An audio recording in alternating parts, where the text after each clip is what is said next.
Recording in progress.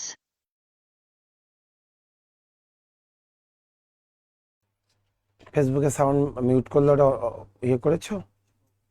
ওকে, ঠিক আছে। তাহলে তোমাদেরকে এবার তোমরা কথা বলতে পারবে, আমার কথাও শুনতে পারবে। এতক্ষণ মিউট করে রাখা হয়েছিল যেহেতু ফেসবুক লাইভে যাবে, তো একটু লাইভের প্রোগ্রামটা মানে ওই অংশটুকু আর কি ঠিক করা হচ্ছিল। আচ্ছা, ঠিক আছে। আজকে যদি একটু শুরুতেই আমি আমার আজকের ক্লাসের উদ্দেশ্যটা যদি একটু বলে নিই। দেখো, তিনটা এক্সাম হয়ে গেল। যদি আমরা বলি combined officer general, combined officer cash এবং আরসি, গতকালকে যে পরীক্ষাটা হলো, এই তিনটা পরীক্ষার সামনে অবশ্যই রিটেন হবে। কারণ আমরা সকলেই জানি ব্যাংকের রিটেনগুলো 1 মাসের মধ্যে হয়ে যায়। সো তোমাদের যাদের মনে হচ্ছে এমসিকিউ ভালো হবে বা এমসিকিউতে কোয়ালিফাই করতে পারো, তারা এই প্রোগ্রামটাতে জয়েন করবা। এটা হলো crash course written. Crash course written, তোমরা সকলেই জানো আমরা প্রত্যেকটা পরীক্ষার আগে একটা করে এমসিকিউ ক্র্যাশ কোর্স চালিয়েছি। কম্বাইন্ড অফিসারের আগেও একটা ক্র্যাশ কোর্স নিয়েছিলাম এবং কম্বাইন্ড ক্যাশ অফিসারের আগেও আমরা একটা ক্র্যাশ কোর্স আমরা কন্টিনিউ করেছিলাম। সো তোমরা যারা এই তিনটা পরীক্ষার রিটেন দেওয়ার সম্ভাবনা আছে, তারা আগে থেকে একটু রিটেনের প্রস্তুতিটাকে, অবশ্যই এই আমাদের মাত্র 14টা ক্লাস হবে বা 15টা ক্লাস হবে। এই 15টা ক্লাসে আমি বলবো না যে তুমি রিটেনে একটা র্যাডিক্যাল তোমার মধ্যে চেঞ্জ চলে আসবে, কিন্তু তারপরেও হবে কি সবগুলো টপিক একবার করে তোমার মানে টাচ হবে, বা বেশ ভালোভাবে কিভাবে আমি প্রস্তুতি নিব বা কোনভাবে দ্রুত সময়ে প্রস্তুতি নেওয়া যায়, এই বিষয়গুলো আমরা ক্র্যাশ কোর্সে বা ক্র্যাশ প্রোগ্রামগুলোতে আমরা আলোচনা করে থাকি। কিন্তু যারা মনে করতেছো যে সামনে রিটেন পরীক্ষা দেওয়ার সম্ভাবনা খুবই ক্ষীণ, তাদেরকে বলবো তোমাদের এই কোর্সে ভর্তি হওয়ার দরকার নেই। তোমরা যে কাজটা করবা, আমাদের যে ব্যাংক জব প্রিমিয়াম রিটেন ব্যাচটা আছে, ওই রিটেন ব্যাচে তোমরা জয়েন করবা। ক্লিয়ার বিষয়টা? ওকে।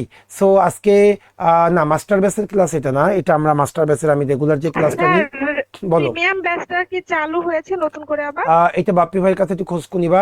প্রিমিয়াম রিটেন ব্যাচটা বোধহয় 20 তারিখ বা 21 তারিখে ক্র্যাশ কোর্সের ভর্তি হবে 3-4 দিন। এরপরেই প্রিমিয়াম রিটেন ব্যাচের ব্যাচটা শুরু হয়ে যাবে। হ্যাঁ, প্রিমিয়াম স্যার রিটেন ব্যাচের ব্যাচ। আপনারা স্যার আপনারা যে হচ্ছে 11 থেকে 20তম গ্রেড মানে বিসিএস এর যে হচ্ছে বেসিক কোর্সটা চালু করছেন, ওটা শুধু ম্যাথ আর ইংলিশ, ওটার পাশাপাশি কি আমরা একটু জিকে এর হেল্প পাবো না স্যার? না, ওইখানে জিকের হেল্প নেই বোন। জিকে তোমরা রেগুলার কোর্স করাই তো। আর জিকের ওখানে যে আমরা শুধুমাত্র ম্যাথ এবং ইংলিশ এই দুইটা পার্টটাকেই ফোকাস করেছি। ক্লিয়ার বিষয়টা? আচ্ছা, ঠিক স্যার আছে। আপনারা আপনাদের কি স্যার এটা স্যার ফুল কোর্স মানে বিসিএস এর ফুল কোর্স মানে না চালান না কি না, স্যার? না না, এসব নাই, এসব নাই। এটা কি শুধু প্রথম শুধু এটা ব্যাংক জব। হ্যাঁ, শুধু ব্যাংক জব। আর এটা তো তোমাদের ফান্ডামেন্টাল একটা কোর্স আমরা আয়োজন করব, সামনে করবো এটা খুব শীঘ্রই। সো যেটা বলতে গিয়েছিলাম, আমরা আমাদের মূল টপিকে চলে কোশ্চেন ছিল আসি। স্যার। আচ্ছা, এখন আর আমার কোশ্চেন একটা না, প্রশ্ন ছিল। শুরুতে প্রশ্ন স্যার কেমনে হয়? স্যার স্যার বলো বলো। স্যার, আমি ব্যাংকে অনলাইন রেগুলার 22 ব্যাচে ভর্তি হয়েছি স্যার। স্যার এখন কি স্যার প্রিমিয়াম রিটার্ন ব্যাচে স্যার কি আর ভর্তি হতে হবে নাকি রেগুলার ব্যাচ দিয়ে না, কভার হয়ে রেগুলার যাবে ব্যাচ স্যার আমার করবে রিটার্ন না। প্রিপারেশন? প্রিমিয়াম রিটেন ব্যাচটা হলো, এটা যাদের রেগুলার ব্যাচ হয়ে যায় তাদের জন্য, তোমার জন্য না। ক্লিয়ার? যারা রেগুলার ব্যাচ শেষ করেছো তখন তাদেরকে বলবো। আচ্ছা, তাহলে আমি একটু বলি, ফেসবুকে যারা আছো, আজকের যে সেশনটা আমি কন্টিনিউ করতেছি, এটা হলো আমাদের যে তিনটা পরীক্ষা হয়ে গেল প্রিলি, তিনটারই রিটেন দেখা যাচ্ছে যে 3 সপ্তাহে হয়ে যাবে। এমন হইতে পারে শুক্রবারে একটা, শনিবারে একটা। তোমরা হাতে হয়তো বা সর্বসাকুল্যে আর 20 দিন সময় পাবে, বা 3 সপ্তাহ সর্বোচ্চ, 3-7 21 দিন সময় পাবে। এর মধ্যে এরপরেই কিন্তু পরীক্ষা শুরু হয়ে যাবে। 14 দিন বা 21 দিনের মাথায় দেখবা পরীক্ষা শুরু হয়ে যাবে। এবং পরীক্ষা পরপর 3 সপ্তাহে 3টা রিটেন হইতে পারে, বা এমনও হইতে পারে শুক্রবারে একটা, শনিবারে একটা। দ্যাট মিনস 7 দিন বা 10 দিনের মধ্যেই কিন্তু 3টা রিটেনই হয়ে যাবে। সো যারা এই রিটেন 3টা নিয়ে একটু জাস্ট প্রথম প্রিলি দিলা, বা যাদের ওইভাবে রিটেনের প্রস্তুতি নেই, একটু চিন্তা করতেছো যে স্যার রিটেনটা আর একটু সহযোগিতা পেলে ভালো হতো, তাদের জন্যই কিন্তু এই ব্যাচটা। এবং আমি মাস্টার ব্যাচে গত সপ্তাহে ক্লাস নিয়েছিলাম। ওই ক্লাসে অনেকের অনুরোধ ছিল যে স্যার একটু ক্র্যাশ কোর্সটা মানে লঞ্চ করার জন্য। এই জন্যই আমরা রিটেনের ক্র্যাশ কোর্সটা আমরা আজকে প্রথম ক্লাস নিচ্ছি। ওকে, সো আসো, আজকে আমার ক্লাসের যে টপিক সেটা হলো ট্রান্সলেশন। বাংলা থেকে ইংলিশ, ইংলিশ থেকে বাংলা। আমরা E2B B2E দুইটাই করব। একটু ধারণা দিব তোমাদের, ট্রান্সলেশনের আরও একটা ক্লাস নিব। ক্লিয়ার বিষয়টা? আজকে এই ক্লাসটা হয়তো বা অনেকেই করেছো কিনা আমি ঠিক জানি না, কারণ দীর্ঘদিন পরে রিটেনের ক্লাস নিচ্ছি বলে আমি আমার একটা প্রিমিয়াম রিটেন ব্যাচের যে 1 নম্বর ক্লাসটা, সেই ক্লাসেরই একটা মানে অংশ আমি তোমাদেরকে আজকে করাবো। ক্লিয়ার বিষয়টা? জাস্ট বোঝানোর জন্য ট্রান্সলেশন কিভাবে করবা। আচ্ছা, যদি একটু শুরুতে আসি, তাহলে আমরা ট্রান্সলেশনের কোন পার্টটা আমি দিয়েছি। আচ্ছা, একটু দেখি। আচ্ছা, আমরা আজকে যে ট্রান্সলেশনটা করব এটা হলো 10/2/2024। 10/2/2024 সালে যে ট্রান্সলেশনটা পরীক্ষা এসেছিল, এটা এসেছিল হলো গ্লোবাল ইসলামী ব্যাংক প্রবেশনারি অফিসারের কোশ্চেনে। সেই ট্রান্সলেশনটা আমরা নিয়ে এসেছি। একটু লেটেস্ট ট্রান্সলেশনগুলো আমি নিয়ে আসার চেষ্টা করেছি। আমি আবারও বলি, ট্রান্সলেশন পার্টটা এটা খুবই গুরুত্বপূর্ণ। কারণ তোমরা সকলেই জানো ট্রান্সলেশনে কিছু কিছু পরীক্ষায় দেখা যাচ্ছে 20 থাকে, আবার কিছু কিছু পরীক্ষায় কিন্তু 40 থাকে। ট্রান্সলেশনে হয় 20 থাকে নাই 40 থাকে, বেশিরভাগ পরীক্ষায় 40, মানে বাংলা থেকে ইংলিশে 20, ইংলিশ থেকে বাংলাতে 20। আমি বলবো ট্রান্সলেশনে অনেকে অনেক রকম ফোবিয়া থাকে বা অনেকে অনেকভাবে করে। আমি ট্রান্সলেশন করতে চাই, আমি তোমাদেরকে আমার যেটা ভালো মনে হয় আমি সেই অ্যাপ্রোচটা তোমাদেরকে দিব, তোমরা এই অ্যাপ্রোচটা দেখতে পারো। কারণ অনেক জায়গায় দেখেছি ট্রান্সলেশনের বিভিন্ন রকম ফর্মুলা আছে, সাবো পিয়ে তা হাবি জাবি। আমার মনে হয়নি, বা আমি নিজেও যখন ওই ফর্মুলা দিয়ে ট্রাই করেছি তখন আমার মনে হয়েছে পরীক্ষার হলে এই ফর্মুলা অ্যাপ্লাই করতে গেলে দীর্ঘ সময় চলে যাবে, অনেক সময় লেগে যাবে। এই জন্যই আমি বলবো তোমাদেরকে আমাদের ট্রান্সলেশনে আমি যে ওয়েটা তোমাদের কাছে দেখাবো তোমরা এই ওয়েটা ফলো করতে পারো। আমার দৃষ্টিতে এই ওয়েটা বেস্ট একটা অ্যাপ্রোচ দ্রুত সময়ে ট্রান্সলেশন করার জন্য। আমি যদি বলি, আমি যখন কোনো ট্রান্সলেশন করাই বাংলা থেকে ইংলিশের কথা এখন বলবো, আবার যখন ইংলিশ থেকে বাংলা করাবো তখন আমি ইংলিশ থেকে বাংলার গল্প বলবো। এখন জাস্ট মনে রাখো কিভাবে আমরা বেঙ্গলি টু ইংলিশ ট্রান্সলেশন করব সেটা একটু তোমাদেরকে দেখাচ্ছি। বাংলা থেকে ইংলিশ ট্রান্সলেশন, ভাই বাংলা থেকে ইংলিশ ট্রান্সলেশনের জন্য আমি মনে করি তোমাদের আহামরি গ্রামারে ব্যাপক ধারণা জানতে হবে তা না, ব্যাপক ধারণা থাকতে হবে এমন কিছু নয়। মিনিমাম যদি একটা ধারণা তোমরা মেনটেন করতে পারো আমার মনে হয় তোমরা ভালো মতো ট্রান্সলেশন করতে পারবে। এখন মিনিমাম যে বিষয়গুলো তোমাদেরকে বাংলা থেকে ইংলিশ ট্রান্সলেশন করার জন্য প্রয়োজন সেটা যদি বলি, তোমরা প্রথমে যে কাজটা করবা, যখন কোনো একটা সেন্টেন্স পড়বা এই সেন্টেন্সে তুমি ভার্বটাকে আইডেন্টিফাই করার চেষ্টা করবা, এটা হবে তোমার প্রথম কাজ। তাহলে আমরা যখন বাংলা থেকে ইংলিশ ট্রান্সলেশন করব তখন প্রথম যে কাজটা করব সেটা হলো ওই সেন্টেন্সের ভার্ব অথবা ক্রিয়া কোনটা সেটা আমরা আইডেন্টিফাই করব।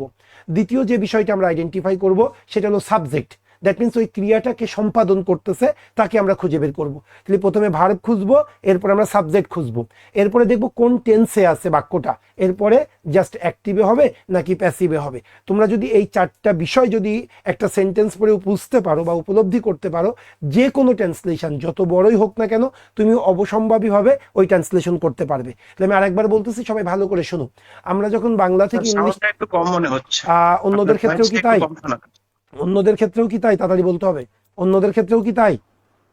না স্যার, সাউন্ড ঠিক আছে, আচ্ছা। তবে রেজোলিউশনটা হালকা একটু মানে ঝাপসা ঠিক আছে। আচ্ছা, সাউন্ড নিয়ে কেউ কোনো আর কোশ্চেন করবে না, ক্লিয়ার বিষয়টা? সাউন্ড নিয়ে কেউ কোনো কোশ্চেন করবে না, অনেকে নিজেদের থাকে। এরপরে কথা বললে কিন্তু মিউট করে দিব।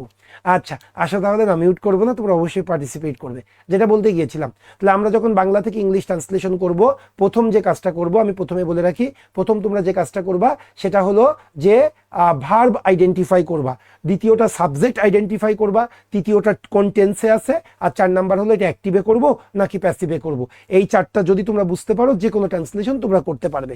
ওকে, আসো তাহলে আমরা প্রথমে একটা কঠিন ট্রান্সলেশন দিয়েই শুরু করি। হ্যাঁ, যেহেতু এটাই 1 নম্বরে আছে এটা দিয়েই শুরু করব। তাহলে আমরা করতেছি যে 10/2/2024 সালে গ্লোবাল ইসলামী ব্যাংকে যে প্রবেশনারি অফিসার পরীক্ষাটা হয়েছিল সেটা। আচ্ছা, আরেকটা কথা বলি, অনেকে মনে করতেছে স্যার আপনি তো প্রস্তুতি নিয়ে যাচ্ছেন সরকারি ব্যাংকের সামনে, যেহেতু সরকারি ব্যাংকের পরীক্ষায় হবে, প্রাইভেটেরটা কেন দিয়েছি? ভাই ট্রান্সলেশনই, এটা প্রাইভেট গভর্নমেন্ট এটার কোনো পার্থক্য নাই, ক্লিয়ার বিষয়টা? ট্রান্সলেশনই। আচ্ছা, রেজুলেশনটা যেহেতু হয়ে গিয়েছে এখন আর করার নেই, তোমরা একটু অ্যাডজাস্ট করার চেষ্টা করো। আচ্ছা, আমি যদি বলি একটু দেখো, এই যে ট্রান্সলেশনটা এভাবে একটা প্যাসেজ ট্রান্সলেশন তোমাদেরকে আসবে, অথবা 5 সেন্টেন্স বা 5টা সিঙ্গেল সেন্টেন্স থাকবে, ওই সেন্টেন্সে ট্রান্সলেশন করতে হবে। তবে তোমাদেরকে বলে রাখি ভাই, একটু বোঝো, আজকের ক্লাসটা 40 মিনিট মতো করো, আশা করি তোমার ট্রান্সলেশন একটা ভালো তুমি নিজে রিয়ালাইজ করতে পারবে। হ্যাঁ, ভালো একটা অনুভূতি তোমার মানে ফিল হবে। হ্যাঁ, আচ্ছা, আমি যদি তোমাদেরকে বলি, তোমাদেরকে যে ব্যাংকে ট্রান্সলেশনটা করতে হয় বা জব পরীক্ষায় যে ট্রান্সলেশনটা করতে হয় এটা কিন্তু ভাব অনুবাদ করতে হয়। এখানে কিন্তু আমাদেরকে একেবারে আক্ষরিক যে অনুবাদ আমরা বলি, আমরা আক্ষরিক অনুবাদ করব না, আমরা ট্রান্সলেশন করার সময় ভাব অনুবাদ করব। তার মানে ভাব অনুবাদ জিনিসটা কি? কোনো একটা সেন্টেন্স যে এক্সপ্রেশনটা দিতে চাচ্ছে তোমার লেখার মধ্যে সেই এক্সপ্রেশনটা নিয়ে আসতে হবে। ভাব অনুবাদ করা ট্রান্সলেশনের সবচেয়ে মজার যে ব্যাপারটা সেটা হলো, ধরো কোন একটা সেন্টেন্সে তুমি সাবজেক্ট পাচ্ছ না, তুমি ইচ্ছা করলে ওই সেন্টেন্সের সাবজেক্টটা নিজের মতো করে মানানসই একটা সাবজেক্ট তৈরি করতে পারবে। আবারও যদি বলি, মনে করো কোন একটা সেন্টেন্স অ্যাক্টিভে আছে, তুমি মনে করতেছো আমি যদি সেন্টেন্সটা প্যাসিভে করি আমার জন্য সহজ হবে, তুমি প্যাসিভে করবে, কোনো রকম কোনো মার্ক কাটবে না। মনে করো কোনো একটা সেন্টেন্স প্যাসিভে আছে, তুমি যদি মনে করো যে আমি সেন্টেন্সটা অ্যাক্টিভে করতে চাই, তাহলেও অ্যাক্টিভে করলেও সেন্টেন্সটা হবে। মানে কি, নিজের প্যাটার্নে নিয়ে এসে সেন্টেন্সটা দ্রুত ট্রান্সলেট করা। আজকে আমি সেই জিনিসটাই 1 নাম্বার কোশ্চেনে আমি ওই জিনিসটাই তোমাদেরকে বারবার দেখানোর চেষ্টা চেষ্টা করব যে বাক্যটা যেভাবে আছে তোমাকে ওইভাবেই ট্রান্সলেশন করতে হবে এমন না, তুমি তোমার মতো তোমার শেপে এনে তুমি ট্রান্সলেশন করবে। আসো তাহলে আমরা কয়েকটা সেন্টেন্স করি, তাহলে তোমাদেরকে বুঝাবো। এই পুরা বাক্যটা এটাই ট্রান্সলেশন এসেছিল, পুরা যে প্যারাগ্রাফটা দেখতেছো আমি আমার ট্রান্সলেশন করার সুবিধার্থে এই প্যারাগ্রাফটাকে 3টা ভাগ করেছি, মানে 3টা স্লাইডে নিয়ে গিয়েছি, কিন্তু প্যাসেজ এভাবেই কিন্তু ছিল। আসো তাহলে আমি প্রথম যে স্লাইডে করব, প্রথম স্লাইডে আমি 2টা সেন্টেন্স এনেছি, এই 2টা সেন্টেন্স আমি ট্রান্সলেশন করব। একটু ভালো করে প্লিজ মনোযোগ সহকারে দেখবে। আর একটা কথা বলি, রিটেনের ক্লাসটা তুমি যখনই পাবে তখনই তুমি রিটেনের ক্লাসটা করার চেষ্টা করবে। ধরো এটা তোমার শিডিউল ক্লাস না, ভাই শিডিউল ক্লাস দরকার নেই।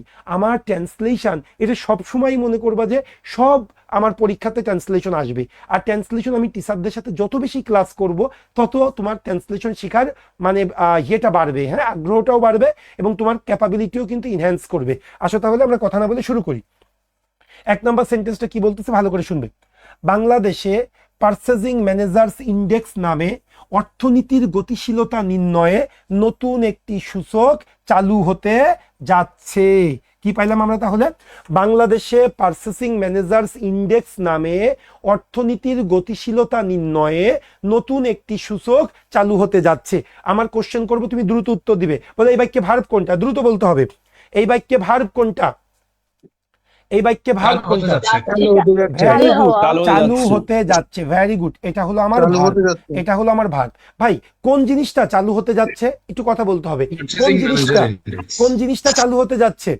পারচেসিং ম্যানেজার্স ইন্ডেক্স নামে অর্থনীতির গতিশীলতা নির্ণয়ে নতুন একটি সূচক, নতুন একটি সূচক, এটা হলো আমার সাবজেক্ট। ভাই তুমি এইভাবে সেন্টেন্সটা পড়েই আগে তোমার কাজ হবে ভার্ব এবং সাবজেক্টটাকে আইডেন্টিফাই করা। তাহলে চালু হতে যাচ্ছে এটা আমার ভার্ব, আর কি চালু হতে যাচ্ছে? নতুন একটি সূচক চালু হতে যাচ্ছে। তাহলে এখানে সাবজেক্ট কোনটা? নতুন একটি সূচক, এটা হলো সাবজেক্ট, আর চালু হতে যাচ্ছে এটা হলো আমার ভার্ব। তাহলে আমি সাবজেক্ট পাইলাম, ভার্ব পাইলাম। এইবার আসি, এই বাক্যটা আমরা কি অ্যাক্টিভে করব নাকি প্যাসিভে করব একটু বলবে কেউ? এই বাক্যটা কি অ্যাক্টিভে হবে না প্যাসিভে হবে? অবশ্যই এই বাক্যটা প্যাসিভে হবে, কারণ নতুন একটি সূচক, এই নতুন একটি সূচক চালু হতে যাচ্ছে। এখন আমরা অ্যাক্টিভ আর প্যাসিভ কি জানি? কাজটা যে শেষ করবে সে যদি বাক্যে থাকে তাহলে অ্যাক্টিভ, আর কাজটা যে শেষ করবে সে যদি বাক্যে না থাকে তাহলে কিন্তু প্যাসিভ। এখন দেখো, যদি এমন বলতো যে বাংলাদেশ ব্যাংক নতুন একটি সূচক চালু করতে যাচ্ছে, তাহলে কিন্তু অ্যাক্টিভ হতো, কারণ কে চালু করতে যাচ্ছে?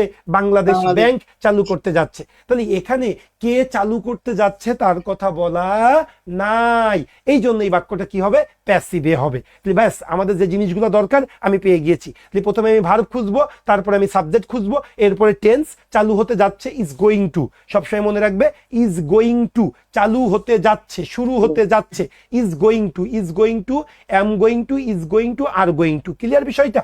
তাহলে আমরা এখন এই বাক্যটা করব। তাহলে আমি প্রথমে কি করব? সাবজেক্ট, প্রথমে হবে কি? সাবজেক্টটা হবে। সাবজেক্ট কোনটা? নতুন একটি সূচক। তাহলে নতুন একটি সূচক কি বলবো? New index. ভেরি গুড, আ নিউ ইন্ডেক্স, নতুন একটি সূচক। এবার আসো ভাই, চালু হতে যাচ্ছে। এখন তোমরা যদি জানো, যেমন আমি যদি বলি সুমন নামে আমি একটা টিচারকে চিনি, তাহলে আর টিচার নেমড সুমন, আমরা এইভাবে বলি। টার্নিং পয়েন্ট নামে একটা প্রতিষ্ঠানের নাম আমি জানি, তাহলে প্রতিষ্ঠান, একটা প্রতিষ্ঠান, তাহলে কি হবে? An organization named turning point অথবা কল্ড টার্নিং পয়েন্ট। তাহলে আমরা যদি নামটা জানি ওই নেমের পরেই নামটা বসিয়ে দিব। হ্যাঁ, কণা নামে আমি একটা মেয়েকে চিনি, তাহলে I know a girl named কণা, কণা নামে। তাহলে একটু কেন এই কথাটা বললাম সবাই একটু দেখো। আমার সাবজেক্ট কোনটা? নতুন একটি সূচক, আ নিউ ইন্ডেক্স। এখন এই সূচকের নামটা কিন্তু দেওয়া আছে, সূচকের নামটা কি? পারচেসিং ম্যানেজার্স ইন্ডেক্স নামে। তাহলে ওই নামটা আমরা কি করব? ইন্ডেক্সের পাশে বসিয়ে দিব। এটা কিন্তু মূল অংশ না, হ্যাঁ এক্সট্রা একটা অংশ আমি বসাচ্ছি। তাহলে a new index named purchasing managers index অথবা কল্ড পারচেসিং ম্যানেজার্স ইন্ডেক্স আমি জাস্ট বসিয়ে দিব। তাহলে আ নিউ ইন্ডেক্স, একটি নতুন সূচক, নামটা কি? Purchasing managers index. তাহলে কি দিব আমি? Named, NAMED, named. এবার নামটা বসাই দিব, purchasing managing index, purchasing PURCHASING, purchasing managers index, MANAGERS, purchasing managers index. ভাই পারচেসিং ম্যানেজার্স ইন্ডেক্স এটা কিন্তু এক্সট্রা অংশ। আমার মূল অংশ কোনটা? আর নিউ ইন্ডেক্স, একটা নতুন সূচক। এইবার আসো, চালু হতে যাচ্ছে, চালু হতে যাচ্ছে, এটা আমাদের অক্সিলারি ভার্বটা কি? Is going to, be going to, am going to, is going to, are going to. তাহলে a new index is going to, is going to. যেহেতু বাক্যটা প্যাসিভে করব, প্যাসিভে হইলে টু বি হবে, বি প্লাস ভার্বের থ্রি, আর অ্যাক্টিভে হইলে ইজ গোয়িং টু প্লাস ভার্বের ওয়ান। এই কি বলেছি? প্যাসিভে হইলে is going to be plus ভার্বের থ্রি, আর অ্যাক্টিভে হইলে ইজ গোয়িং টু প্লাস ভার্বের ওয়ান। তাহলে এটা যেহেতু প্যাসিভ, আমি কি করব? বি প্লাস ভার্বের থ্রি লিখবো। তাহলে a new index named purchasing managers index is going to be, চালু হওয়া, এই লঞ্চড, স্টার্টেড, যে কোনো একটা, is going to be launched, is going to be launched. A new index, নতুন একটি সূচক, নেমড, যার নাম কি? Purchasing managers index, is going to be launched, চালু হতে যাচ্ছে। ভাই কোন জায়গায় চালু হতে যাচ্ছে? বাংলাদেশে। তাহলে কি বলবো ভাই? ইন বাংলাদেশ। আমি বিডি লিখলাম, তোমরা আবার পরীক্ষায় বিডি লিখো না, in Bangladesh. A new index named purchasing managers index is going to be launched in Bangladesh, বাংলাদেশে চালু হতে যাচ্ছে। এবার দেখো তো ভাই আর কোন জিনিসটা বাকি আছে? একটা অংশ বাকি আছে, বাক্যটা বলো। অর্থনীতির গতিশীলতা নির্ণয়ে, মানে অর্থনীতির গতিশীলতা নির্ণয় করতে। সবাই একটু শোনো ভাই। খাওয়া, ইট, খাইতে, টু ইট, পড়া, রিড, পড়তে, টু রিড, মানে ভার্বের সাথে তে যোগ হইলে টু দিয়ে শুরু করতে হয়। তাহলে অর্থনীতির গতিশীলতা নির্ণয় করতে, to identify, very good, to determine, to measure, okay fine, কোনো সমস্যা নেই, টু আইডেন্টিফাই বা to determine, okay, to determine. এইবার আসো ভাই, কি ডিটারমাইন করব? অর্থনীতির গতিশীলতা। এইবার শোনো না, অর্থনীতির গতিশীলতা। এখন তোমরা চিন্তা করো গতিশীলতা ইংলিশ কি হবে, গতিশীলতা ইংলিশ কি হবে? ভাই আমার কথা শোনো, এইটা অর্থনীতির গতিশীলতা মানে যে গতিশীলতাই চাচ্ছে তা না, তোমাকে এর মিনিংটা বুঝতে হবে। অর্থনীতির গতিশীলতা নির্ণয় করতে নতুন একটি সূচক চালু হইতে যাচ্ছে। এখন অর্থনীতির গতিশীলতা মানে কি বলতে পারি? অর্থনীতির উন্নতি, অর্থনীতির প্রোগ্রেস, হ্যাঁ, বা ডেভেলপমেন্ট, এইটা। To determine the progress of the economy, অথবা the development of the economy, অথবা the activity of the economy, তুমি যে কোনো একটা দিয়ে দিতে পারো। অর্থনীতির গতিশীলতা নির্ণয়, টু ডিটারমাইন, নির্ণয় করতে, কি নির্ণয় করব? অর্থনীতির গতিশীলতা, the progress of the economy, the mobility of the economy, যে কোনো একটা দিয়ে দিতে পারো। Two determine the progress, the progress of the economy, economy. এই হলো আমাদের প্রথম সেন্টেন্স, ভালো করে বুঝো। তাহলে বাংলাদেশে পারচেসিং ম্যানেজার্স ইন্ডেক্স নামে অর্থনীতির গতিশীলতা নির্ণয়ে নতুন একটি সূচক চালু হতে যাচ্ছে। ভার্ব হলো চালু হতে যাচ্ছে, কি চালু হতে যাচ্ছে? নতুন একটি সূচক। এবং এটা আমরা প্যাসিভে করব, কারণ কে চালু করবে তার কথা বলা নেই। এই জন্য কি করবো? প্রথমে সাবজেক্ট, নতুন একটি সূচক, আর নিউ ইন্ডেক্স। এরপরে কি ভাই? ইন্ডেক্সের নামটা যেহেতু দেওয়া আছে, নামটা বসিয়ে দিলাম, নেমড পারচেসিং ম্যানেজার্স ইন্ডেক্স। মূল কোনটা? আ new index is going to be launched, এটাই কিন্তু মূল। আ new index is going to be launched, চালু হতে যাচ্ছে কোথায়? ইন বাংলাদেশে। কি করতে? অর্থনীতির গতিশীলতা নির্ণয় করতে। টু ডিটারমাইন, কি ডিটারমাইন করব? The progress of the economy, the mobility of the economy, the improvement of the economy. আমি এক নাম্বার সেন্টেন্সটা ক্লিয়ার করতে পেরেছি কিনা? আজকে অনেকগুলো জিনিস বুঝবো ইনশাল্লাহ, দেখো। আচ্ছা, আমি আবারও বলি, সেন্টেন্সটাকে নিজের শেপে আনবা। তুমি সেন্টেন্সটাকে যত দ্রুত নিজের শেপে আনতে পারবে, তত দ্রুত তুমি ভালো ট্রান্সলেট করতে পারবে। ওকে, সো আমাদের প্রথম সেন্টেন্সটা হয়ে গেল। এবার আমি দ্বিতীয় সেন্টেন্সে চলে যাব। আমি প্রথম সেন্টেন্সটা একটু ডিলিট করে দিচ্ছি, মুছে দিচ্ছি।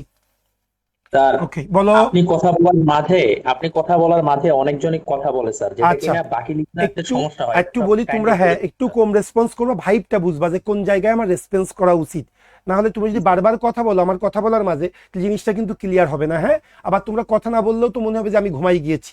সো অবশ্যই বলবো, কিন্তু পারলেই শুধু যে ফক ফক করা তা না। হ্যাঁ, নীরব থাকার মধ্যেও কিন্তু একটা অন্যরকম ভালো লাগা কাজ করা উচিত। তবে অবশ্যই কোন জায়গায় কথা বলবো এটা বোঝা দরকার, যে কোনো জায়গায়, পরিস্থিতিতে। এখন আসো, এ সূচকের মাধ্যমে বোঝা যাবে, এখন পরিবর্তনটা বোঝার চেষ্টা করবে। এ সূচকের মাধ্যমে বোঝা যাবে দেশের অর্থনীতি কতটা গতিশীল আছে। ভাই এই বাক্যে প্রথম অংশে এ সূচকের মাধ্যমে বোঝা যাবে, এটা একটা অংশ। আরেকটা অংশ হলো দেশের অর্থনীতি কতটা গতিশীল আছে। এখন কেউ কি একটু এবার একটু কথা বলবে? এ সূচকের মাধ্যমে বোঝা যাবে, এই বাক্যে কি কোনো সাবজেক্ট আছে? এ সূচকের মাধ্যমে বোঝা যাবে, কে বুঝতে পারবে তার কথা কি বলা আছে? না। কিন্তু দেখো না, তোমরা কেউ যদি একটু পরিবর্তন করে এভাবে লিখতা তাও কিন্তু সেন্টেন্সটা হতো যে এ সূচকের মাধ্যমে আমরা বুঝতে পারবো দেশের অর্থনীতি কতটা গতিশীল আছে। তাহলে কে বুঝতে পারবে? আমরা বুঝতে পারবো। তাহলে এই বাক্যটা এইভাবে যদি কে লেখে তার কোনো ভুল হবে না। দেখো এভাবে এ সূচকের মাধ্যমে বোঝা যাবে, কে বুঝতে পারবে তার কথা বলা নেই। কোন একজন ব্যক্তি যদি আমরা নিয়ে আসি আমাদের সেন্টেন্স করাটা সহজ হবে। সো আমরা এভাবেও কিন্তু বলতে পারি এ সূচকের মাধ্যমে আমরা বুঝতে পারবো দেশের অর্থনীতি কতটা গতিশীল আছে। So এই যে নিজে একটু সংযোজন বিয়োজন কোনো রকম কোনো প্রভাব ফেলবে না। তাহলে এখন আমরা যদি বলি এ সূচকের মাধ্যমে আমরা বুঝতে পারবো, তাহলে এই বাক্যে ভাই ভার্ব কোনটা হবে? বুঝতে পারা। সাবজেক্ট কে হবে বলে না এবার?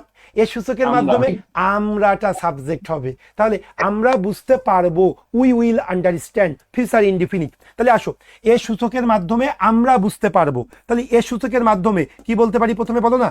By this index. This index. Very good, by this index, comma দিলাম। এ সূচকের মাধ্যমে। এবার এখানে ছিল শুধু বোঝা যাবে, এই জায়গায় বাক্যটা সহজ করার জন্য আমি লিখেছি আমরা বুঝতে পারবো। তাহলে উই ক্যান আন্ডারস্ট্যান্ড অথবা we will understand, we can realise অথবা we will realise. Future indefinite করলেও হবে, আবার কি ক্যান আমরা মডাল দিয়েও করতে পারি। তাহলে বাই দিস ইন্ডেক্স, এই সূচকের মাধ্যমে আমরা বুঝতে পারবো। তাহলে কি লিখবো একটু বলো না? We will understand, we will understand, আমরা বুঝতে পারবো। কি বুঝতে পারবো? দেশের অর্থনীতি কতই না গতিশীল আছে। আচ্ছা ছোটবেলায় বলেছিলাম পাখিটা কতই না সুন্দর, কিভাবে লিখতাম মনে আছে তোমাদের? পাখিটা কতই না সুন্দর, হাউ বিউটিফুল দা সুন্দর দা বার্ড ইজ, তাই না? হাউ বিউটিফুল দা পাখি is, how beautiful the bird is, আমরা এভাবে লিখতাম না? তো দেখো না, এটাও কিন্তু এইভাবেই লেখা যায়, দেশের অর্থনীতি কতই না গতিশীল। কি বলবো? By this index will understand, আমরা আন্ডারস্ট্যান্ড করতে পারবো হাউ, কি ছিল? পাখিটি কতই সুন্দর, how beautiful the bird is. তাহলে কি বলবো? দেশের অর্থনীতি কতই না গতিশীল, হাউ গতিশীল দেশের অর্থনীতি ইজ। এই একইভাবে বলা যায় কিনা? হাউ গতিশীল দেশের অর্থনীতি ইজ। কি বলবো ভাই? How dynamic, how dynamic the, কি হবে? দেশের অর্থনীতি, the country's economy, the country's economy is. এখানে আবার তোমরা লাস্টে যেহেতু ফুল স্টপ আছে, তোমরা আবার এখানে ওই এক্সক্লেমেটরি সাইন দেওয়ার প্রয়োজন পড়বে না। সো দেখো না, আমরা এভাবে লিখতে পারি বাই দিস ইন্ডেক্স, এই ইন্ডেক্সের দ্বারা উই উইল আন্ডারস্ট্যান্ড, আমরা বুঝতে পারবো how dynamic the country's economy is, কান্ট্রির অর্থনীতি কতই না গতিশীল। ক্লিয়ার হয়েছে কিনা? এখন দেখো না, কেউ যদি সিম্পলি এভাবে লেখে তাদের কিন্তু আহামরি কোনো ক্ষতি হবে না। By this index will understand the dynamic of the country's economy, by this index will understand the progress of the country's economy, এতেও কিন্তু কোনো সমস্যা নেই। সো এটা ভাবানুবাদটা তোমার উপরে ডিপেন্ড করবে, তুমি কত দ্রুত নিজের শেপে সেন্টেন্সটাকে আনতে পারছো। হ্যাঁ, এখন বলো কারো কোনো কোশ্চেন আছে কিনা, কি বলতে চাচ্ছ? তাড়াতাড়ি বলতো। মিনিংগুলো কিভাবে স্যার কভার করব? হুম। স্যার আন্ডারস্ট্যান্ডের জায়গায় গেট দিলে হবে? We will get that. আচ্ছা, আমি যদি একটু বলি, সিনোনিমটা তোমাদের উপর ডিপেন্ড করবে। এখন এখানে আন্ডারস্ট্যান্ডের সিনোনিম কি হইতে পারে? রিয়ালাইজ হইতে পারে। তাহলে উই উইল রিয়ালাইজ, এখানে কোনো বিষয় না। উই উইল গেটটার পরে যেন কিছু একটা লাগে, গেটটা অতটা মানানসই আমার না। সেন্টেন্স ভার্ব ঠিক থাকলেই হবে। হ্যাঁ, ভার্ব ঠিক থাকলেই হবে। শব্দ চয়ন টোটালি তোমার উপরে ডিপেন্ড করবে। আচ্ছা, দুই লাইন, কেবল তো 2 লাইন করেছি, আসো আরো করি, তাহলে ইনশাল্লাহ বুঝতে পারবো। এখন আসো আমরা পরেরটাই চলে যাচ্ছি। ফলে এ সূচকের অবস্থা দেখে ব্যবসায়ী, বিনিয়োগকারী, নীতি নির্ধারকদের ব্যবসা বাণিজ্য ও বিনিয়োগের সিদ্ধান্ত গ্রহণ সহজ হবে। তোমাদের মনে আছে কিনা আমি বলেছিলাম যখন কোনো সেন্টেন্স পড়বে ভার্ব খুঁজবে, সাবজেক্ট খুঁজবে। যদি ভার্ব আর সাবজেক্ট বের করতে কষ্ট হয়, নিজের মতো করে সেন্টেন্সটাকে তৈরি করে নেবে, রিকনস্ট্রাক্ট করবে, রিশেপ দেবে, তাহলে তোমরা খুব সহজেই সেন্টেন্সের ট্রান্সলেশনটা করতে পারবে। একটু বোঝার চেষ্টা করবে। ফলে এ সূচকের অবস্থা দেখে ব্যবসায়ী, বিনিয়োগকারী ও নীতি নির্ধারকদের ব্যবসা বাণিজ্য ও বিনিয়োগের সিদ্ধান্ত গ্রহণ সহজ হবে। আচ্ছা, রিশেপ করার সময় তোমরা একটা জিনিস মাথায় রাখবে, সাবজেক্ট এবং ভার্বটাকে ক্লিয়ার করার চেষ্টা করবে। সাবজেক্ট এবং ভার্বটাকে যদি তুমি ক্লিয়ার করতে পারো, ওই সেন্টেন্স ট্রান্সলেট করা খুবই সহজ। দেখো, এত কঠিন একটা সেন্টেন্স আমি আমার মতো করে ট্রান্সলেশন করার চেষ্টা করব। Word meaning English for today থেকে পড়েন। হ্যাঁ, ভেরি গুড। ওকে, আসো। ফলে এ সূচকের অবস্থা দেখে ব্যবসায়ী, বিনিয়োগকারী ও নীতি নির্ধারকদের ব্যবসা বাণিজ্য ও বিনিয়োগের সিদ্ধান্ত গ্রহণ সহজ হবে। ভাই একটু শোনো না প্লিজ, এই সেন্টেন্সটাকে যদি আমি এভাবে লিখি, দেখো তো কেমন হয়। ফলে এ সূচকের অবস্থা দেখে, খুব ভালো করে মনোযোগ দাও, ফলে এ সূচকের অবস্থা দেখে ব্যবসায়ী, বিনিয়োগকারী ও নীতি নির্ধারকরা খুব সহজেই ব্যবসা বাণিজ্য ও বিনিয়োগ সংক্রান্ত সিদ্ধান্ত গ্রহণ করতে পারবে। এই ক্লিয়ার হয়েছে কিনা? আমি একটু ক্লিয়ার করে নিলাম কে গ্রহণ করবে। আমি সাবজেক্ট এভাবে রাখতে চাচ্ছি, ব্যবসায়ী, বিনিয়োগকারী ও নীতি নির্ধারকরা কি করতে পারবে? ব্যবসা বাণিজ্য ও বিনিয়োগ সংক্রান্ত সিদ্ধান্ত গ্রহণ করতে পারবে। আমি ক্লিয়ার করতে পারছি কিনা? আমি আগে সাবজেক্ট এবং ভার্বটাকে ফোকাস করলাম। এখানে কি বললো? ফলে এ সূচকের অবস্থা দেখে ব্যবসায়ী, বিনিয়োগকারী ও নীতি নির্ধারকদের সিদ্ধান্ত গ্রহণ সহজ হবে। এভাবে না বলে আমি এভাবে বলতে চাচ্ছি, ফলে এ সূচকের অবস্থা দেখে ব্যবসায়ী, বিনিয়োগকারী ও নীতি নির্ধারকরা সহজে সিদ্ধান্ত গ্রহণ করতে পারবে।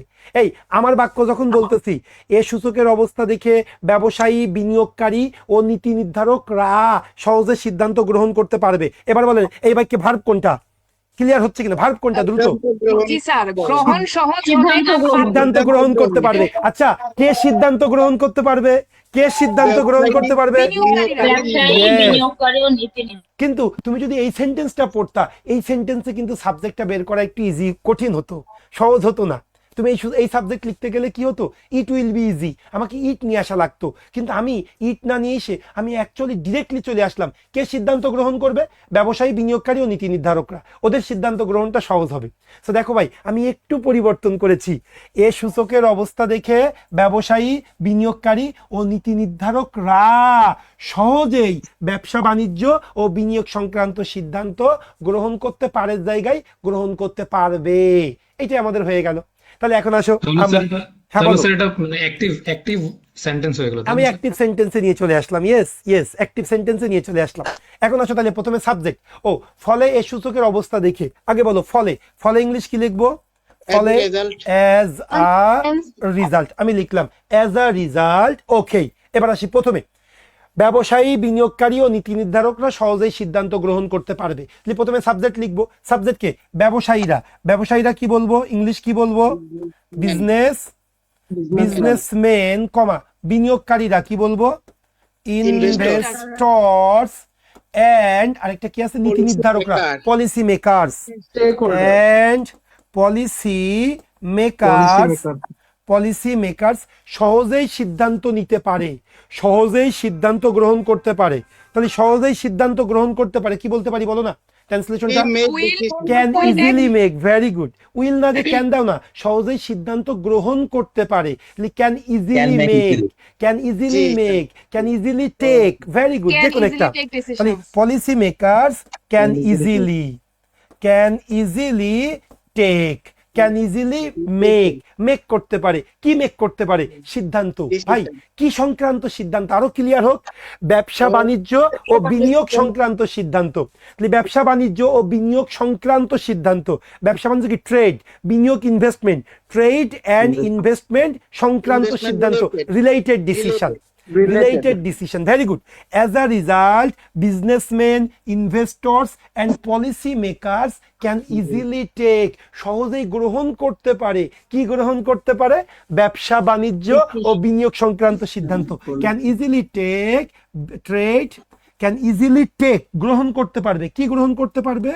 Trade and investment, trade and investment সংক্রান্ত সিদ্ধান্ত। কি বলবো? Related decisions, DECISIONS, can easily make trade and investment related decisions. তাহলে দেখো না ভাই, ফলে এই সূচকের অবস্থা দেখে ব্যবসায়ী, বিনিয়োগকারী ও নীতি নির্ধারকরা সহজেই ব্যবসা বাণিজ্য ও বিনিয়োগ সংক্রান্ত সিদ্ধান্ত গ্রহণ করতে পারবে। অ্যাজ আ রিজাল্ট, এর ফলশ্রুতিতে businessman, investors and policy makers can easily make করতে পারবে। কি মেক করতে পারবে? Trade and investment related decision, trade এবং ইনভেস্টমেন্ট রিলেটেড ডিসিশন গ্রহণ করতে পারবে। ভাই একটা জিনিস বাদ পড়ে গেছে, কোনটা বলো না? একটা জিনিস বাদ পড়ে গেছে, কোন অংশটুকু? সূচকের অবস্থা এ সূচকের অবস্থা দেখে। এখন তোমরা সূচকের দেখে মানে কি অবস্থা। তাকাই থেকে? নো, এ সূচকের অবস্থা বিবেচনা করে, এ সূচকের অবস্থা মেজর করে, এ সূচকের অবস্থা পরিকল্পনা করে। তাহলে কি বলতে পারি বলো? Bye bye considering, very good, এটাই খুঁজছিলাম। বাই কনসিডারিং, এ সূচকের অবস্থা দেখে, বাই বিবেচনা করে, বাই কনসিডারিং, বাই কনসিডারিং, কি কনসিডার করে? এ সূচকের অবস্থা, এ সূচকের অবস্থা লিখতে হবে। বাই কনসিডারিং দা স্টার্ট, এই পড়তেছে কে আস্তে, বাই কনসিডারিং এ সূচকের অবস্থা, the status of this index, by considering the status, the status of this index, by considering the status of this index. অথবা এখন যদি বলতে পারি কিভাবে, বাই মেজারিং, কোনো সমস্যা নেই, by measuring the status of this index, okay, by planning the status of this index, কোনো সমস্যা নেই। এখন স্ট্যাটাসের জায়গায় যদি কেউ কন্ডিশন লেখে তাতেও হবে, by considering the condition of this index, by considering the movement of the index. এভাবে কতভাবে লেখা যায়, কিন্তু তোমরা করো কি, একটা ওয়ার্ড না পারলে ওই সারা পরীক্ষার হল সময় 2 ঘন্টা ধরে কলম চাবাই। আরে কলম চাবাই কি তোমার বসে থাকলে হবে? নো, এভাবে তুমি যত দ্রুত শেপ নিয়ে আসতে পারবা তত দ্রুত ট্রান্সলেশন করতে পারবা। এ সূচকের অবস্থা দেখে, দিলে হবে না বুঝি না আপু, জোরে বলো। স্যার? কনসিডারিং এর পরিবর্তে রিয়ালাইজিং দিলে হবে না? হ্যাঁ হ্যাঁ, কোনো বিষয় না, আমি তো বললামই, by realising the status of this index, no probs. Word নিয়ে তোমার টেনশন করা লাগবে না, কিন্তু আমার অনুরোধ, তোমরা এইভাবে প্র্যাকটিস না করলে হবে না। এখন তোমরা এই জায়গায় যদি কোনটা প্রপার নাউন, কোনটা কমন নাউন, এইসব হাবিজাবি খোঁজো, জীবনে ট্রান্সলেশন করতে পারবা না, বোঝে না। ওকে, স্টার্টার নাই বা দিলাম স্যার, ওই যে হ্যাঁ কনসিডারিং দ্য ইন্ডেক্স ডাইরেক্ট হবে স্যার? হ্যাঁ, হবে হবে হবে হবে, আর কোনো কথা নেই। এবার আসো, আচ্ছা এইবার আমরা করব কি, ওকে, হ্যাঁ অভিজিৎ, কি হয়েছে? অভিজিৎ ভট্টাচার্য, আচ্ছা স্যার একটা প্রশ্ন। আচ্ছা, এখন না পরে আবার? এর আগে আসো। স্যার এক লাইন বাকি আছে। আরো এক লাইন বাকি আছে? কোন এক লাইন বাকি আছে? ও আচ্ছা, ঠিক আছে, তাহলে এখন আসো, আর একটা সেন্টেন্স বাকি আছে, সেটা আমরা এখন দেখব। ওকে, আসো, আর কোনো কথা নেই, এবার দেখবো আমরা পরের সেন্টেন্সটা কি বলতেছে। বেশ কঠিন একটা সেন্টেন্স, বেশ কঠিন একটা সেন্টেন্স। এই জয়ন্ত, মিউট করতে হবে, যখন নিজেদের মধ্যে কথা বলবা মিউট করবা, ওকে? আসো, এখান থেকে আবার বড় একটা সেন্টেন্স, ভালো করে বুঝবা আমরা কিভাবে করব। কৃষি, নির্মাণ, উৎপাদন ও পরিষেবা। কৃষি এগ্রিকালচার, নির্মাণ কনস্ট্রাকশন, উৎপাদন ম্যানুফ্যাকচারিং, পরিষেবা সার্ভিস। কৃষি, নির্মাণ, উৎপাদন ও পরিষেবা, এই 4 খাতের 500টিরও বেশি বেসরকারি প্রতিষ্ঠানের নির্বাহীদের মতামতের ভিত্তিতে পিএমআই সূচক প্রকাশ করা হবে। তাই একটু শোনো না, কৃষি, নির্মাণ, উৎপাদন ও পরিষেবা, এই 4 খাতের 500টিরও বেশি বেসরকারি প্রতিষ্ঠানের নির্বাহীদের মতামতের ভিত্তিতে পিএমআই সূচক প্রকাশ করা হবে। ভাই এত চিন্তা করার দরকার নেই, আমাকে শুধু বলো ভার্ব কোনটা। এই যে এখান থেকে যে বাক্যটা শুরু, প্রকাশ করা হবে। এখানে ভার্বটা হলো প্রকাশ করা হবে, এটা আমার ভার্ব। ভাই কোন জিনিসটা প্রকাশ করা হবে? পিএমআই সূচক, এটা আমার সাবজেক্ট। এত কিছু চিন্তা করার দরকার নেই, জাস্ট সাবজেক্ট খোঁজো আর ভার্ব খোঁজো। কৃষি, নির্মাণ, উৎপাদন ও এই 4 খাতের 500টিরও বেশি বেসরকারি প্রতিষ্ঠানের নির্বাহীদের মতামতের ভিত্তিতে পিএমআই সূচক প্রকাশ করা হবে। ভাই শুধু ভার্বটা হলো প্রকাশ করা হবে, সাবজেক্টটা হলো পিএমআই সূচক, এতটুকু জানলেই হবে। এবার বলো, পিএমআই সূচক প্রকাশ করা হবে, এটা কি অ্যাক্টিভ হবে এই বাক্যটা, না প্যাসিভে হবে?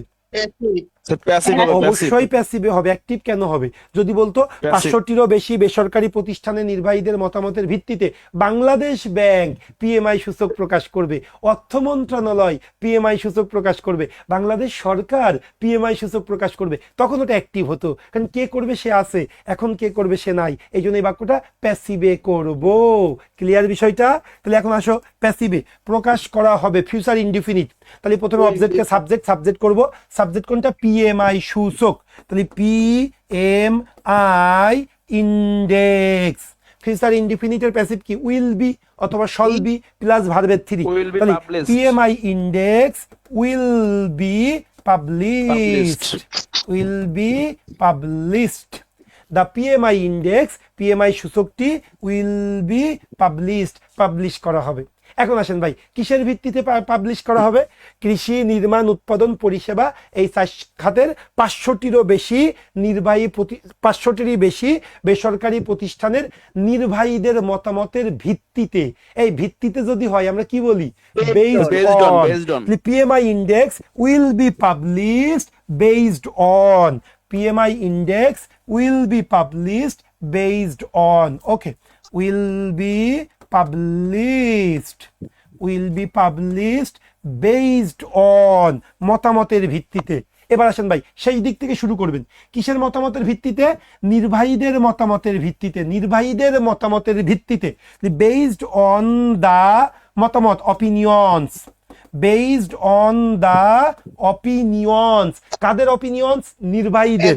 Based on the opinions of the নির্বাহী এক্সিকিউটিভস, বেসড অন দা, শেষ দিক থেকে মতামতের, বেসড অন দা অপিনিয়ন্স, কিসের অপিনিয়ন্স? নির্বাহীদের opinions, based on the opinions of the executives, of the executives of, কিসের এক্সিকিউটিভস? 500টিরও বেশি বেসরকারি প্রতিষ্ঠানের। কি হবে? 500টিরও বেশি বেসরকারি প্রতিষ্ঠান। কেউ বলতে পারবে কি হবে? More than 500 private organisation. Very good.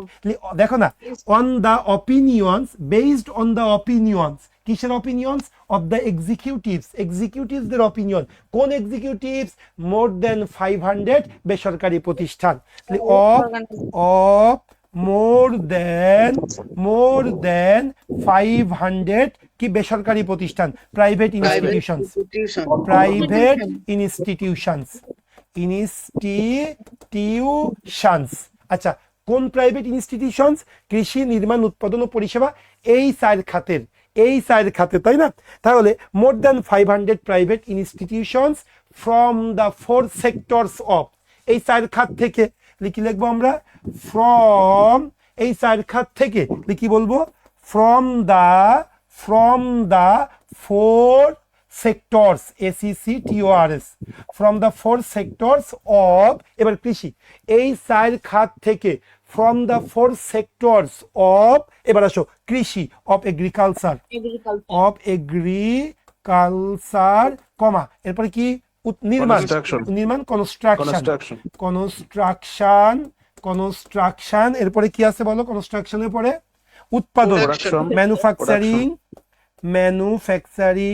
উৎপাদন সাধারণত ম্যানুফ্যাকচারিং বলা হয় ভাবে, ম্যানুফ্যাকচারিং এন্ড পরিষেবা, এন্ড সার্ভিস, শেষ। এখন দেখো না ভাই, কেউ যদি এভাবে লিখতো, এই কিন্তু এইটাই হলো মূল। PMI index will be published, PMI index প্রকাশ করা হবে, ফিউচার ইনডিফিনিটের প্যাসিভ, PMI সূচক প্রকাশ করা হবে। The PMI index will be published, the দিলে বেশি সুন্দর। The PMI index will be published, PMI সূচকটি প্রকাশ করা হবে। কিসের ভিত্তিতে ভাই? নির্বাহীদের মতামতের ভিত্তিতে, based on the opinions of the executive. কোন নির্বাহী? 500টিরও বেশি বেসরকারি প্রতিষ্ঠানের, of more than 500 private institutions. কোন বেসরকারি প্রতিষ্ঠান? কৃষি, নির্মাণ, উৎপাদন, এই 4 খাতের। কি লিখেছি আমি? From the 4 sectors of. এখন কেউ যদি এই জায়গায় ফ্রম দ্য 4 সেক্টরস না দিয়ে শুধু এইভাবে লিখতো ইনক্লুডিং, এই the PMI index will be published based on the opinions of the executives of more than 500 private institutions including, এবার 4টে বসাই দিত, including agriculture, construction, manufacturing and service. তাতেও কোনো সমস্যা ছিল না। আমি বুঝাইতে পারছি কিনা? কথা বলতে হবে। ওকে, আচ্ছা আচ্ছা আচ্ছা, আওয়াল একটু মনোযোগ দিয়ে আমরা, ওরা বলবে ওরা, চন্দ্রা রয়, আচ্ছা আচ্ছা আচ্ছা, একটু দ্রুত।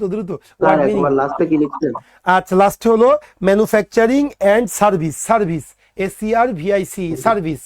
এভাবে আমি তোমাদের অনুরোধ করব, তোমরা যত বেশি ট্রান্সলেশন বা রিটেনের যে পার্টগুলা, এগুলো দেখবা অন্যান্য অনেক প্রতিষ্ঠানই আছে যারা মোটামুটি ব্যাংকের সার্ভিস দিচ্ছে, ওইভাবে দেখবা যে রিটেনটার প্রতি একটু গুরুত্ব কম, বা বিশেষ করে ফেসবুক লাইভে রিটেনের ক্লাস এটা একটু কম, খুব কম। কিন্তু দেখবা ইনশাল্লাহ আমি বা আমাদের টার্নিং পয়েন্ট থেকে কম্প্রিহেনশনেরও কিন্তু আমরা লাইভ ক্লাস নিই। এগুলো মিস করবা না, এই লাইভ ক্লাসগুলো একটু করার চেষ্টা করবা, রেগুলার ক্লাস করবা, এটার সাথে সাথে লাইভে এই যে রিটেনের যে ক্লাসগুলো বিশেষ করে অবসম্ভাবীভাবে করবা। ওকে, সেটা আমাদের হয়ে গেল। এবং দেখবা আমার অনেকগুলা ক্লাস আছে ইউটিউবে, টার্নিং পয়েন্ট জব এইড নামে, কিন্তু না পরে টার্নিং পয়েন্ট জব এইড নামে কিন্তু ইউটিউবে চ্যানেলও আছে। আছে, ওখানে দেখবা আমার ট্রান্সলেশন অনেকগুলো ক্লাস আছে। তুমি জাস্ট বাংলা থেকে বেঙ্গলি টু ইংলিশ ট্রান্সলেশন এটা লিখলেই দেখবা যে আমার ভিডিওগুলো সামনের দিকে আসবে, ওগুলো একটু প্র্যাকটিস করবা। বোন বলো কি বলতে চেয়েছিলা, কারণ মেয়েদের কথা না শুনলে আবার কষ্ট লাগে, তাড়াতাড়ি বলো। জি স্যার। হ্যাঁ, মেয়েটা কি কষ্ট পেয়ে চলে গেল নাকি? স্যার একটা কথা বলি বলে। স্যার আপনি ক্রাশ স্যার ক্রাশ ব্যাচের এটা কি 23 সাল ভিত্তিক ব্যাচ চালু হয়েছে না না নাকি? না, এটা 22 সাল ভিত্তিক, যারা ক্র্যাশ কোর্সের যারা 22 সাল ভিত্তিক combined officer, combined cash officer এবং আরসি গতকাল যেটা হলো, এই পরীক্ষা 3টা যারা দিয়েছো তারা যদি কেউ এক্সপেক্ট করো রিটেন দেওয়ার সম্ভাবনা আছে, তাহলে আমি বলবো তোমরা এই প্রোগ্রামটা করতে পারো। এখানে 15টা ক্লাস হবে, 15টা ক্লাস হবে, 15টা ক্লাস হবে, 5টা ইংলিশের ক্লাস হবে, এরপরে 7টা ম্যাথ ক্লাস হবে, এরপরে কি বললাম 2টা জিকে, 7 5 12 আর 2 14, আর আজকে একটা ওরিয়েন্টেশন ক্লাস হচ্ছে। ওরিয়েন্টেশন মানে জাস্ট দেখানোর জন্য যে আমরা কিভাবে ক্লাসটা নিয়ে থাকি। ওকে, এই হলো টোটাল 15টা ক্লাস। আজকের ক্লাস বাদে আরো 14টা ক্লাস পাবে।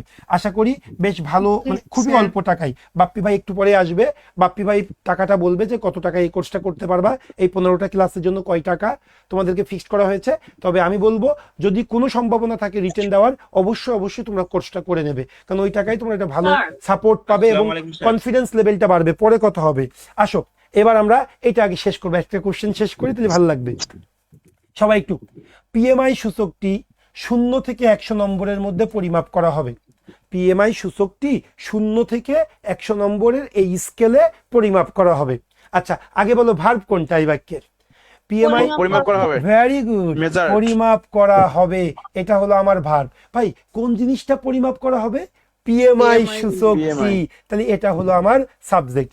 এবার আমার একটু কথা আছে, পিএমআই সূচকটি 0 থেকে 100 নম্বরের মধ্যে পরিমাপ করা হবে, এই বাক্যটা অ্যাক্টিভে করবো না প্যাসিভে করব?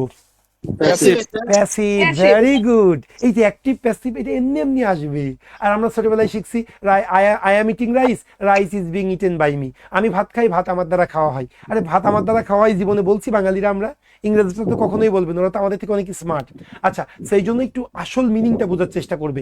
এখানে বলতেছে পিএমআই সূচকটি পরিমাপ করা হবে, কে পরিমাপ করবে তার কথা তো বলা নেই, এই জন্য এটা প্যাসিভ। Very good.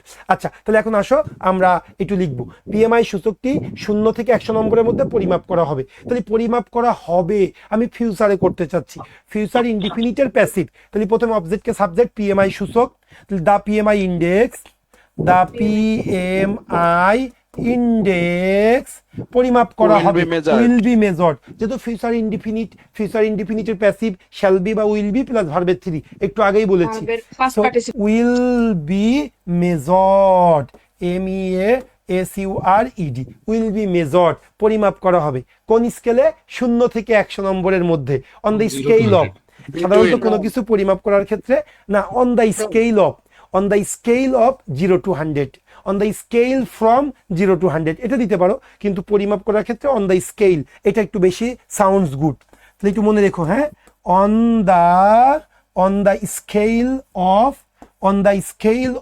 0 থেকে 100 নম্বর, 0 থেকে 100 নম্বর। তাহলে on the scale of 0 to কি ভাই 100, 0 to 100। কেউ যদি শুধু 0 দেয়, এখানে 100 দেয়, তাতে কোনো সমস্যা নাই। ক্লিয়ার বিষয়টা? তাহলে the PMI index will be measured, PMI ইন্ডেক্সটি পরিমাপ করা হবে on the scale of 0 to 100। Sir 23 সাল ভিত্তিক পরীক্ষাগুলো নির্বাচনের আগে হওয়ার সম্ভাবনা কেমন? সমূহ সম্ভাবনা, 100-তে 100 নির্বাচনের আগে হবে, 1,00,000% শিওর। স্বপ্না, ওকে, বিশ্বাস। আচ্ছা, based on the executive opinion, based on the executives, এরপরে একটা অ্যাপোস্ট্রফি এস দাও তাহলে ঠিক হবে। বিশ্বাস, সন্দীপ বিশ্বাস, ক্লিয়ার স্যার, থ্যাংক ইউ। আচ্ছা ভিত্তিক রিটেন ব্যাচ চালু করলে আমরা ভর্তি হবো স্যার? আপু একটু পরে, এখন তো 22-এ আছি, মেয়েরা এত অস্থির। 23 সাল না, 22 সাল ভিত্তিক, 23 সাল ভিত্তিক রিটার্নও শুরু হবে 20 তারিখের পরে বা 22 তারিখের পরে, খোঁজ রেখো। আসো এখন আমরা আসি এখানে, the PMI index will be measured on the scale of, কোন স্কেলে? 0 থেকে 100 মুছে ফেললাম, হ্যাঁ।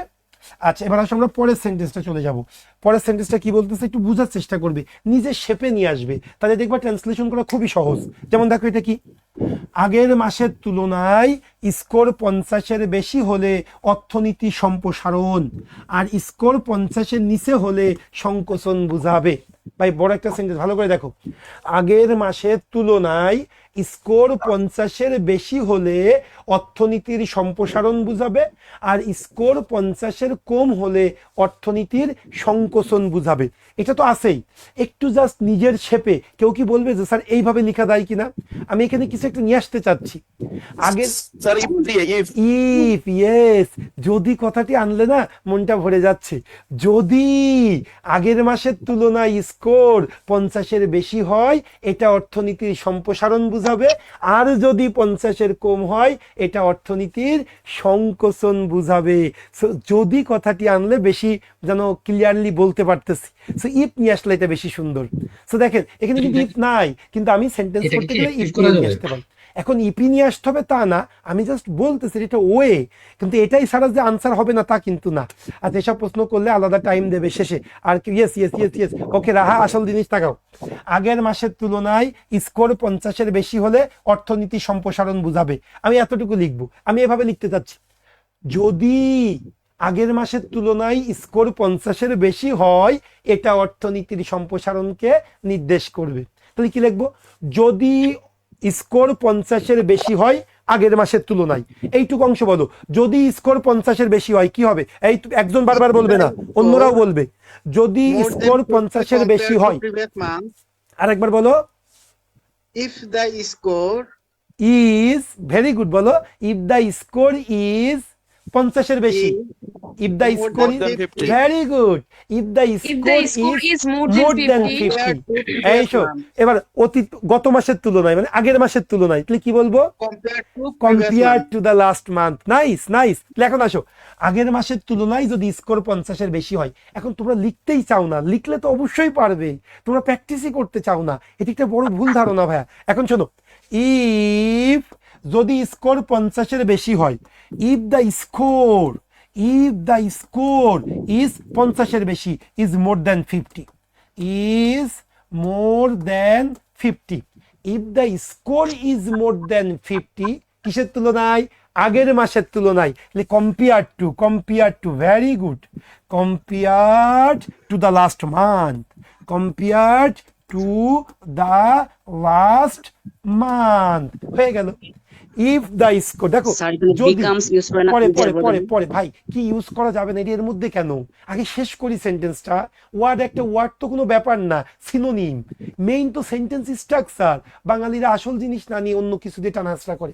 ভালো করে বুঝো, if the score is more than 50, এখানে যে যদি স্কোর 50-এর বেশি হয় এই অংশটা নিয়ে আইছি, এটা ফ্যাক্টর, এটা নিয়ে বোঝার চেষ্টা করো। এক জায়গায় বিকামস ওয়ার্ড পরে। If the score is more than 50, যদি স্কোর আগের মাসের তুলনায় 50-এর বেশি হয়, if the score is more than 50 compare to the last month, গত মাসের তুলনায় যদি স্কোর 50-এর বেশি হয় এটা অর্থনীতির সম্প্রসারণকে ইঙ্গিত করবে। তাহলে ইঙ্গিত করবে বা বুঝাবে, কি বলতে পারি? ইট ইন্ডিকেটস। দেখো না, এটা ছিল না এই জায়গায়, এইটা কিভাবে নিয়ে এসেছে এটা একটু বুঝো। তাহলে কমা দিয়ে ইট ইন্ডিকেটস, এটা ইন্ডিকেট করবে। ইট ইন্ডিকেটস অর্থনীতির সম্প্রসারণ। এই অর্থনীতির সম্প্রসারণ ইংলিশ এক্সপেনশন। এই তাহলে অর্থনীতির সম্প্রসারণ কি লিখবো বলো?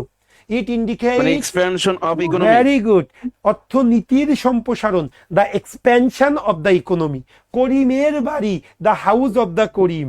আমরা ছোটবেলায় পড়ছিলাম না, করিমের বাড়ি, করিমস হাউস, অথবা the house of the Karim, same জিনিস। ঠিক একইভাবে অর্থনীতির সম্প্রসারণ কি হবে? The expansion of the economy. It indicates the expansion of the economy, of the economy। শেষ। If the score is more than 50, যদি স্কোরটা 50-এর বেশি হয় কিসের তুলনায়? Compare to the last month, গত মাসের তুলনায়। এটা কি নির্দেশ করবে? ইট indicates the expansion of the economy, এটা অর্থনীতির সম্প্রসারণ বুঝাবে। এই শেষ হয়নি কিন্তু। এবং অ্যান্ড আরেকটা, অ্যান্ড স্কোর 50-এর নিচে হলে সংকোচন বুঝাবে। তুই কি বলতে পারি? অ্যান্ড 50-এর নিচে স্কোর, তুই কি বলবো বলো না? and a score, আবার if দরকার নেই, এভাবে and a score less than 50, এবং 50-এর কম যদি স্কোর থাকে and a আদারওয়াইজ score ব্যবহার করতে পারি। and I score below 50 বা less than 50, okay, and I score এবং একটি স্কোর less than 50 যেটা 50-এর কম বুঝাবে, এটা নির্দেশ করে কি বলবো ভাই? I score less than 50 indicates, আমি এইটাকেই সাবজেক্ট রাখলাম, এইটাকে আমি ভার্ব রাখলাম, and I score less than 50 indicates, এবং 50-এর কম স্কোর নির্দেশ করবে, কি নির্দেশ করবে? অর্থনীতি সংকোচন, কন্ট্রাকশন, সংকোচন ইংলিশ কন্ট্রাকশন, তাহলে কি হবে? indicates the contraction of the economy, the contraction of the economy, the contraction of the economy, indicates the contraction of the economy, শেষ। এখন আসো, তাহলে কি পাইলাম আমরা কিন্তু বেশ কিছু ধরে নিয়েছি। যদি বলতেছে আগের মাসের তুলনায় স্কোর 50-এর বেশি হলে, আমরা বলছিলাম যদি স্কোর আগের থেকে 50-এর বেশি হয়, if the score is more than 50 compare to the last month, এটা নির্দেশ করবে, ইট ইন্ডিকেটস, কি নির্দেশ করবে? The expansion of the economy. এবং যদি স্কোর 50-এর কম হয়, এটা সংকোচনকে নির্দেশ করবে, সেটাই লিখেছি, and the score less than 50 indicates the contraction of the economy. এখন কেউ যদি ইফ না ধরতে চাইতো, তাতেও কোনো সমস্যা ছিল না, সেই এভাবে লিখতে পারতো, স্কোর, এইটা একদম, এটাকেই সাবজেক্ট, এই যে পরের বাক্যটা যেভাবে করেছি, score more than 50, I score more than 50 indicates the expansion of the economy, and I score less than 50 indicates the contraction of the economy, তাতেও কোনো সমস্যা ছিল না। সো সেন্টেন্সটা নিজের মতো করে কনস্ট্রাক্ট করা, এটার জন্য একটু আমাদের সাথে থাকতে হবে, তাহলে তোমরা এত ভালোভাবে কনস্ট্রাক্ট করতে পারবে। বিশ্বাস করো ভাই, বাংলা থেকে ইংলিশ, ইংলিশ থেকে বাংলা, কম্প্রিহেনশন, মানে আমি এই পার্টগুলো তো আমি একা একা নিই, এরপরে হলো তোমার সামারি রাইটিং, ইনশাল্লাহ এগুলোতে অন্য লেভেলে তোমরা মার্ক পাবা ইনশাল্লাহ। আর ম্যাথের ক্ষেত্রে তো তারেক স্যার, শুভ্র স্যার আছেই, ফোকাস রাইটিং আমি এবং তাহিদ ভাই তো আছেই, হ্যাঁ। সেই জন্য বাপ্পি ভাই আপনি যদি একটু আসতেন, ফিটা আমি একটু বলি, আমাদের যে ক্রাশ ব্যাচ, আমরা তো এই প্রোগ্রামটা রান করেছি, আজকে যে ক্লাসটা নিচ্ছি আমি ক্রাশ ব্যাচকে কেন্দ্র করে, combined officer, combined cash officer, RC, 3টা পরীক্ষা, এমসিকিউ পরীক্ষা হয়ে গিয়েছে। আগামী 1 মাসের মধ্যে 3টা পরীক্ষারই রিটেন হয়ে যাবে। যাদের এই 3টা পরীক্ষায় কোনোভাবেই টেকার সম্ভাবনা আছে বা রিটেন দেওয়ার সম্ভাবনা আছে, তাদেরকে বলবো তোমরা একটা ক্র্যাশ কোর্স করলে হবে কি, শর্ট টাইমের মধ্যে কিভাবে পড়বে, কোন অংশটুকু বেশি জোর দিবে, এগুলো একটা ধারণা তোমরা পাবে। এবং এই কোর্সটা করলে মিনিমাম দেখবা তোমরা 5 থেকে 10 মার্ক, এখন যে মার্কটা পাইতা তার থেকে 10 মার্ক বেশি পাচ্ছ, আর 10 মার্ক কিন্তু ব্যাপক একটা ব্যাপার, ওকে। আর যারা সামনের রিটেন দিবা না, তাদেরকে বলবো পরবর্তীতে আমাদের যখন প্রিমিয়াম রিটেন ব্যাচটা আসবে, ওই প্রিমিয়াম রিটেন ব্যাচে যুক্ত হয়ে যাবে। বাপ্পি ভাই প্লিজ যদি একটু ফিটা বলে দিতেন। হ্যাঁ আচ্ছা, একটু শুনো ফিটা, আমি এখনই শুরু করব। ওকে স্যার, এটা একটু মিনিমাইজ করে ফেলো, প্লাস দিয়ে দেন, প্লাস। এই শুনেন, আমাদের স্যার আসসালামু আলাইকুম। জি ওয়ালাইকুম আসসালাম। আমাদের এই কোর্সের উদ্দেশ্য হচ্ছে এই আপনি যে অফিসার হবেন এরকম কিছু না, কিন্তু এই কোর্সটা করলে কি হবে, 2, 4, 5 নাম্বার হলেও বেশি পাবেন। দেখেন আজকে সুমন স্যারের যে ক্লাসটা ভালো লাগতেছে না, এরকম জাস্ট একটু টাচে থাকা। দেখেন আমরা টোটাল ক্লাস দিব, স্যার সম্ভবত একটু আলোচনা করে ফেলছে। শর্ট কোর্স, হ্যাঁ, শর্ট কোর্সে আমরা টোটাল ক্লাস দিব কয়টা বলেন? 14টা। এইটা 15টা হতে পারে, তবে 13টা হবে না, ঠিক আছে? 14টা। এই 14টার মধ্যে আমরা ইংলিশ ক্লাস দিব কয়টা? ইংলিশে রাখছি 5টা। এরপরে ম্যাথ ক্লাস রাখছি কয়টা? 7টা। আর হচ্ছে জিকে ক্লাস কয়টা রাখছি বলেন? মাত্র 2টা। ওকে, তাহলে এই চমৎকার 14টা ক্লাস করবেন। আবারও বলি, এই 14টা প্লাস হওয়ার সুযোগ আছে, কিন্তু মাইনাস হওয়ার কোনো সুযোগ নাই। তাহলে চমৎকার ভাবে ক্লাস করবেন। আর 2টা মডেল টেস্টের কোশ্চেন আমরা থ্রো করব, আপনারা পরীক্ষা দিয়ে যদি খাতা পাঠাইতে পারেন তাহলে আমরা চমৎকার ভাবে সেটা দেখে দিব। আপনারা তো অলস, অনেকেই পরীক্ষা দিতে চান না, ঠিক আছে, কিন্তু পরীক্ষা দিতে হবে ভাই। তাহলে এই কোর্সের জন্য যারা টার্নিং পয়েন্টের বাইরের স্টুডেন্ট তারা আমাদের দিবে 800 টাকা। আর যারা টার্নিং পয়েন্টের স্টুডেন্ট আমাদের সাথে কোনো একটা কোর্সে যুক্ত আছে, তারা কত দিবে? মাত্র 500 টাকা। এটা কালো কলম দিয়ে লিখি, হ্যাঁ, মাত্র 500 টাকা দিবে, এই যে 500। তাহলে টার্নিং পয়েন্টের স্টুডেন্টরা বরাবরই আমাদের কাছ থেকে একটা সুবিধা পায়। কেন? তারা আমাদের অনেক ভালোবাসে। আর এই ভালোবাসার নমুনা হিসেবে কত, এই 300 টাকা ডিসকাউন্ট তাদের জন্য। ওকে, তাহলে এই কোর্সে আমি আশা করব সবাই যুক্ত হয়ে যাবেন। যুক্ত না হইলেও কোনো সমস্যা নাই ভাই, আপনারটা আপনি ভালো বুঝবেন যে সামনে যদি মনে করেন যে 3টা রিটেন পরীক্ষা আছে, এই রিটেন পরীক্ষায় কারো ধরেন আমি আর আপনি যে ভাইটা কথা বলতেছেন, ধরেন নিলয় ভাই, আমি আর নিলয় ভাই একসাথে পরীক্ষা দিছি, নিলয় ভাই আমার থেকে 0.50 মানে হাফ নাম্বার বেশি পাইছে, সে চাকরি পেয়ে যাবে, আমি চাকরি থেকে কি ছিটকা পড়বো। তাইলে আমার টার্গেট হচ্ছে নাম্বার বেশি পাওয়া। তাইলে যেভাবে নাম্বার বেশি পাবো সেইটার সাথে কি যুক্ত থাকতে হবে। যেখানে সুমন স্যার আছে, তারেক স্যার ক্লাস নিবে, তারপর তুহিন স্যার জিকে নিবে 2টা স্পেশাল, তাহলে এটার সাথে সংযুক্ত থাকেন, আমার রিকোয়েস্ট থাকবে। চলেন আমরা স্যারের ক্লাস করি প্লিজ। দেখেন স্যার কিন্তু আজকে কিন্তু আমাদের ওই যে আজকে কিন্তু অনেক মহা সম্মেলন হয়েছে, সেইখানে সব কিছু ম্যানেজ করে তারপর স্যার কিন্তু চলে আসছে ক্লাস নিতে। এইটাই হচ্ছে ভালোবাসা আপনাদের প্রতি, ঠিক আছে ভাইরে। আমরা অনেকেই মনে করেন যে এই 500 টাকা, হাইরে 500 টাকা আমার কাছ থেকে নিয়ে যাবে, বিলিভ করেন এই কোর্সটা আপনাকে অনেক ভালো কিছু দিবে, ঠিক আছে sir please. Okay, thank you. আচ্ছা, আপনারা সকলে জানেন আজকে ঢাকাতে মুভ করা খুব কঠিন হয়ে গেছে। হ্যাঁ, বিশেষ করে আমার বাসা মগবাজার, তো ওইদিকে এমন অবস্থা, কারণ আজকে আপনারা জামাতের যে সমাবেশ আছে না, যার জন্য। কিন্তু তারপরে ইনশাল্লাহ একটু আগে আগে বের হয়েছে, আসতে বেশ কষ্ট হয়েছে তোমাদের। হ্যাঁ, সো এই জন্য আর কি, তারপরেও আর কি ক্লাসটা তো সঠিক সময় শুরু করতে পেরেছি, এটা আলহামদুলিল্লাহ। আসেন তাহলে আমরা যেখানে ছিলাম সেখানে চলে আসি। আচ্ছা, সো আমি আজকে 1 নাম্বার ক্লাসে আপনাদের যে বিষয়টা বোঝানোর চেষ্টা করছিলাম সেটা কিন্তু ভাই রিশেপ, সেন্টেন্সটাকে নিজের মতো করে কিভাবে নিয়ে আসবেন, এটাই কিন্তু আমি বেশি প্রাধান্য দিচ্ছিলাম। ক্লিয়ার? আচ্ছা, আরো একটা সেন্টেন্স বাকি আছে, আসলে আমরা সেই সেন্টেন্সটা একটু দেখবো আমরা। হ্যাঁ, বাপ্পি ভাই যে তোমার ফির কথা বলছিল, বাপ্পি ভাই তো ফির কথা বলেই দিল। সো আসো আমরা এখন লাস্ট যে আমাদের সেন্টেন্সটা আছে, আমরা লাস্ট সেন্টেন্সটা দেখবো। আর ওকে, আর একটু কালারটা চেঞ্জ করি, দেখো, আর স্কোর 50 থাকলে বুঝতে হবে সংশ্লিষ্ট খাতে ওই মাসে কোনো পরিবর্তন হয়নি। এই সেন্টেন্সটা ছোট হইলেও কিন্তু বেশ একটু মানে বেশ আছে। আর স্কোর 50 থাকলে, 50 থাকা মানে কি, যদি আনচেঞ্জ অবস্থায় থাকে, মানে 85 যদি থাকে, বুঝতে হবে, কাদেরকে বুঝতে হবে, আমাদেরকে বুঝতে হবে সংশ্লিষ্ট খাতে কোনো পরিবর্তন হয়নি। এভাবে বলতে পারি, আর স্কোর 50 থাকলে। আচ্ছা, তোমরা একটু রিশেপ করো তো দেখি, নিজের মতো করে এই বাক্যটা একটু বলার চেষ্টা করো তো। আর স্কোর 50 থাকলে বুঝতে হবে সংশ্লিষ্ট খাতে কোনো পরিবর্তন হয়নি। কিভাবে বলতে পারি একটু বলো না দ্রুত। আর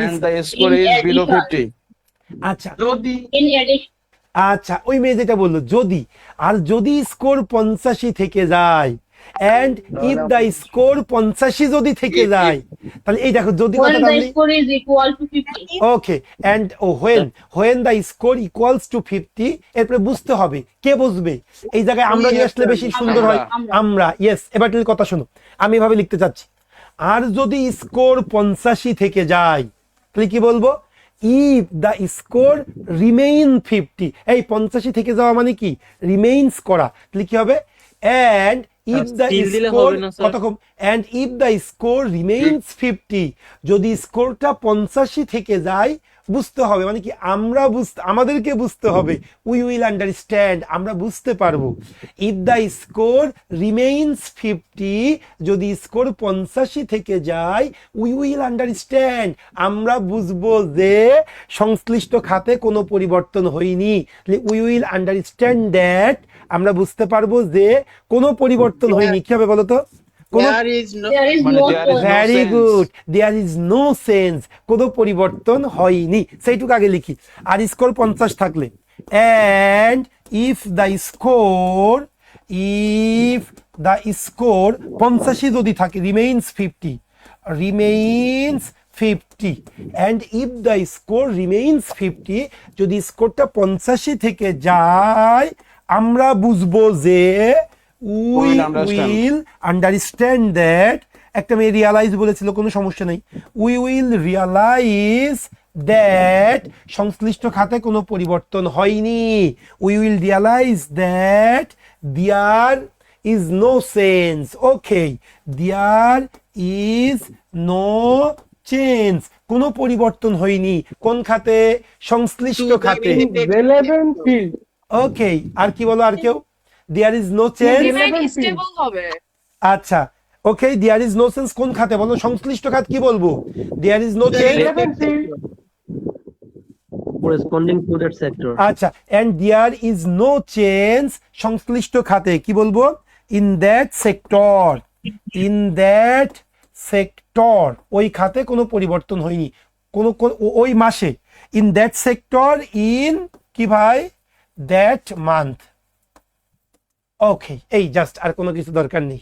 আচ্ছা, আমি যদি একটু বলি দেয়ার ইজ নো চেঞ্জ, এই জায়গায় যদি কেউ এইটা লিখতো বেশি সুন্দর হতো। There has not been any change, কোনো চেঞ্জই হয়নি। দেয়ার হ্যাজ, ও চেঞ্জেস আছে নাকি? দেয়ার হ্যাভ লেখো। There have not been any changes in the specific sector in that month. Have not been লিখলে বেশি সুন্দর হতো। হ্যাঁ, তখন কিন্তু নো চেঞ্জেস হবে না, তখন কিন্তু এনি চেঞ্জেস হবে। আচ্ছা, দেয়ার ইজ দিলেও কোনো সমস্যা নেই। অ্যান্ড ইফ দ্য স্কোর, হ্যাঁ বলো বোন। দেয়ার ইজ রিমেইন স্টেবল হয় না? দেয়ার ইজ রিমেইন স্টেবল কি? If the score, if the score, if the score there is remain stable কেমন শোনায় বোন? না না, কি বলো? No change, there is no চেঞ্জের জায়গায় আমি শুধু নো চেঞ্জের জায়গায় রিমেইন স্টেবল দিলাম, কারণ কোনো রকম পরিবর্তন হয়নি আমার। আচ্ছা, তাহলে তো দেয়ার হবে না, দেয়ার ইজ রিমেইন চেঞ্জ, এটা তো দেয়ার হয় না বোন, সেন্টেন্সটা তো হয় না। ওকে, ঠিক আছে, আর কেউ কোনো কিছু থাকলে বলবা। And if the score remains 50, যদি স্কোরটা 85 থেকে যায়, উইল আন্ডারস্ট্যান্ড, আমরা অনুধাবন করব যে there have not been any changes, ওখানে কোনো চেঞ্জেস ঘটে নাই in the specific sector in that month. ও, সংশ্লিষ্ট খাত, রেসপেক্টিভটা বেশি সুন্দর। In the respective sector in that month, রেসপেক্টিভটা বেশি সুন্দর। In the respective sector, respective, respective sector, হ্যাঁ, সংশ্লিষ্ট, রেসপেক্টিভ। হ্যাঁ, ওকে, সো এইভাবে তোমাদেরকে করতে আমরা হবে। যদি দেয়ার ইজ নো চেঞ্জেস ব্যবহার করি, তাইলে যেহেতু চেঞ্জেস আছে তাহলে ইজের আর মধ্যে দেবা, আর হবে না? হ্যাঁ আর হবে, এখানে অবশ্যই আর হবে। দেয়ার আর নো চেঞ্জেস, দেয়ারের উপরে বেস করে হবে না, চেঞ্জেসের উপরে বেস করে হবে। ওকে, এবার আসি আমরা পরেরটাই। ও, সো এই ছিল আমাদের প্রথম ট্রান্সলেশনটা। প্রথম ট্রান্সলেশনটা আমরা একটু, আমি যে পারপাসে দিয়েছিলাম, দেখো এটা তো তোমাদের 1 নম্বর ক্লাস হচ্ছে না, তোমরা তো ক্লাস পাচ্ছই। এই জন্য আমি যেহেতু একটা সুযোগ পেয়েছি ক্লাস নেওয়ার, আমি এই জন্য চেষ্টা করেছি ওই ট্রান্সলেশনটা দেওয়ার, যে ট্রান্সলেশন করার মাধ্যমে তোমাদেরকে বুঝাইতে পারি যে আমাদের ভাব অনুবাদ করতে হবে, সেন্টেন্সটাকে নিজের প্যাটার্নে নিয়ে আসতে হবে। যে যত দ্রুত সেন্টেন্সটাকে ভেঙে নিজের শেপে নিয়ে আসতে পারবে, সে তত দ্রুত ট্রান্সলেশন করতে পারবে। ক্লিয়ার বিষয়টা? সো এইটা একটু আমি বোঝানোর চেষ্টা করেছি। বিকাশ অথবা নগদ মার্চেন্ট নাম্বার পেমেন্ট করুন, হ্যাঁ যেটা বলা হয়েছে ওই নাম্বারে পেমেন্ট করবেন। আর যারা ফেসবুকে, এই সরি আমার সাথে যারা জুমে যুক্ত আছে 142 জন, তোমাদেরকে দেওয়া হয়েছে, যদি কেউ ইন্টারেস্টেড থাকো নাম্বারগুলো দেওয়া আছে কমেন্টস বক্সে, ওই নাম্বারে তোমরা আর কি পেমেন্ট করবে। ওকে, এখন আসো আমরা 2 নাম্বার আরেকটা কোশ্চেন করি, তারপরে আমরা শেষ করি। হ্যাঁ, আরো একটা কোশ্চেন আজকে একটু করি, চলো। আচ্ছা, এই পুরো সেন্টেন্সটা এবার কিন্তু এটা সহজ দিয়েছি ট্রান্সলেশন, এটা পারা উচিত সকলেরই। সো তারপরে আসো আমরা একটু করবো। হ্যাঁ, এই পুরাটাকে আমি 3টা বা 4টা স্লাইড ভাগ করেছি। আসো প্রথমটা কি বলতেছে সেটা একটু দেখবো। ঝুঁকি ব্যবস্থাপনা ব্যাংকের জন্য অত্যন্ত প্রয়োজনীয় একটি বিষয়। কেউ একটু বলো এই বাক্যে ভার্ব কোনটা? ঝুঁকি ব্যবস্থাপনা ব্যাংকের জন্য অত্যন্ত প্রয়োজনীয় একটি বিষয়। হয়, ভেরি গুড। আমার নাম সুমন, তার মানে কি আমার নাম হয় সুমন, ভেরি গুড। ঝুঁকি ব্যবস্থাপনা হয়, এখানে হয়টা হলো ভার্ব, আর ঝুঁকি ব্যবস্থাপনা এটা হলো আমার সাবজেক্ট। তাহলে আসো, ঝুঁকি ব্যবস্থাপনা হয় খুবই প্রয়োজনীয় কার জন্য? ব্যাংকের জন্য, ফর ব্যাংকস। ইয়েস, ঝুঁকি ব্যবস্থাপনা, risk management, very good. Risk management একটি অত্যন্ত প্রয়োজনীয় বিষয়। ভার্ব হবে ইজ, অত্যন্ত প্রয়োজনীয় বিষয়। কি বলবো বলো না? Is a very important is a very important বিষয়, মানে ইস্যু অথবা subject. Is a very important subject. Risk management is a very important subject, অথবা risk management is a very important issue. কার জন্য? এই কার জন্য? In the bank. এই ব্যাংকের জন্য ইন দ্য ব্যাংক হয়, for banks, for the bank অথবা ফর ব্যাংকস, এইটুকু বললেই হয়, generalized. Risk management is a very important issue for banks. ঝুঁকি ব্যবস্থাপনা ব্যাংকের জন্য খুবই গুরুত্বপূর্ণ একটি বিষয়। এবার আসো, ব্যাংক সাধারণত জনগণের আমানত এবং সঞ্চয় রক্ষা করে। দ্বিতীয় সেন্টেন্স, ব্যাংক সাধারণত জনগণের সঞ্চয় ও আমানত রক্ষা করে। ভার্ব কোনটা? এই ভার্ব কোনটা? রক্ষা করা। কে রক্ষা করে? ব্যাংক রক্ষা করে। ব্যাংকটা হবে সাবজেক্ট আর রক্ষা করাটা হলো ভার্ব। আমি প্রথমে সাবজেক্ট লিখবো, ব্যাংকস আচ্ছা আমি পরের লাইনে লিখি বোঝানোর জন্য। ওকে, ব্যাংকস সাধারণত লিখে ফেলি ইউজুয়ালি, ব্যাংকস ইউজুয়ালি জেনারেলি, ওকে লেখো, এ হার্ডলি আবার না, কই পাইছো, USUALLY। আচ্ছা, ব্যাংকস ইউজুয়ালি রক্ষা করা, প্রোটেক্ট,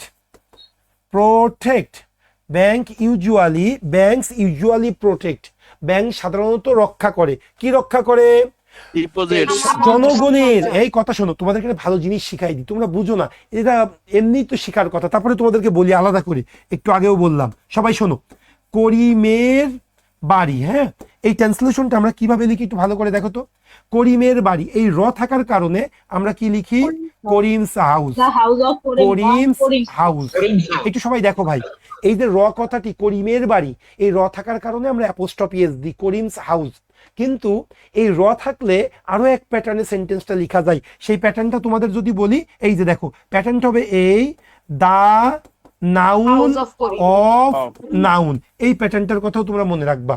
কখন মনে রাখবো, যখন র কথাটি পাবো, করিমের বাড়ি, রহিমের, করিমের, তখন আমরা র কথাটি পাইলেই দা নাউন অফ নাউন। কেমন একটু শোনো না, এই র পাইলেই প্রথমে দা দেবে, র পাইলেই প্রথমে দা দেবে, এরপরে র এর পরে যা আছে, র এর পরে কি আছে, বাড়ি, তাহলে দা হাউস, হাউস, এরপরে অফ দেবে। এবার র যার সাথে আছে, র কার সাথে আছে, করিমের সাথে আছে, দা হাউস অফ করিম, এইভাবে লেখার চেষ্টা করবে। এটা তো ছোটবেলায় শিখেছি আমরা।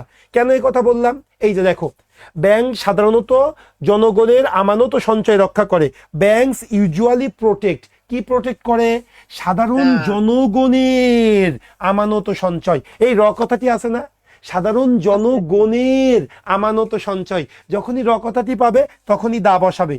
এবার র এর পরে যা আছে তাই বসাবে, র এর পরে জনগণের আমানত আছে আর সঞ্চয় আছে, the deposit and savings, the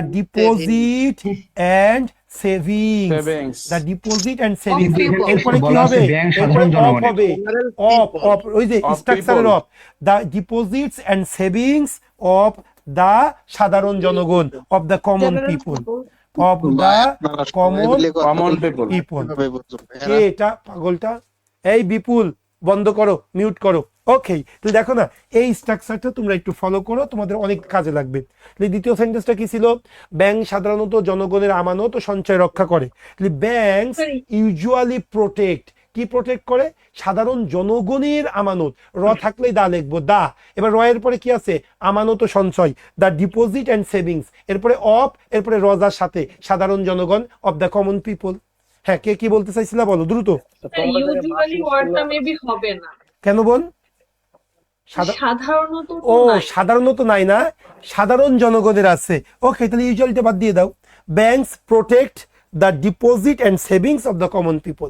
আমি এইভাবে পড়েছি, ব্যাংক সাধারণত জনগণের, ব্যাংক সাধারণত সাধারণ জনগণের আমানত রক্ষা করে, তখন এটা, এখানে তো সাধারণত নাই, সাধারণত থাকলে ইউজুয়ালি দিবা। ক্লিয়ার? ওকে, এবার আসো তাহলে আমরা পরের সেন্টেন্সে চলে যাব বোন।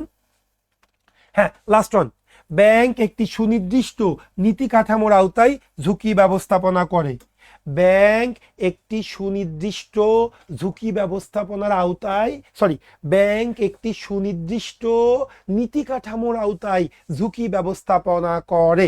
তোমরা বলো ভার্ব কোনটা, এ ভাই কে দ্রুত, ভার্ব কোনটা, ব্যবস্থাপনা করে। এই শুধু করে কি ভার্ব হবে এখানে, না ব্যবস্থাপনা করে?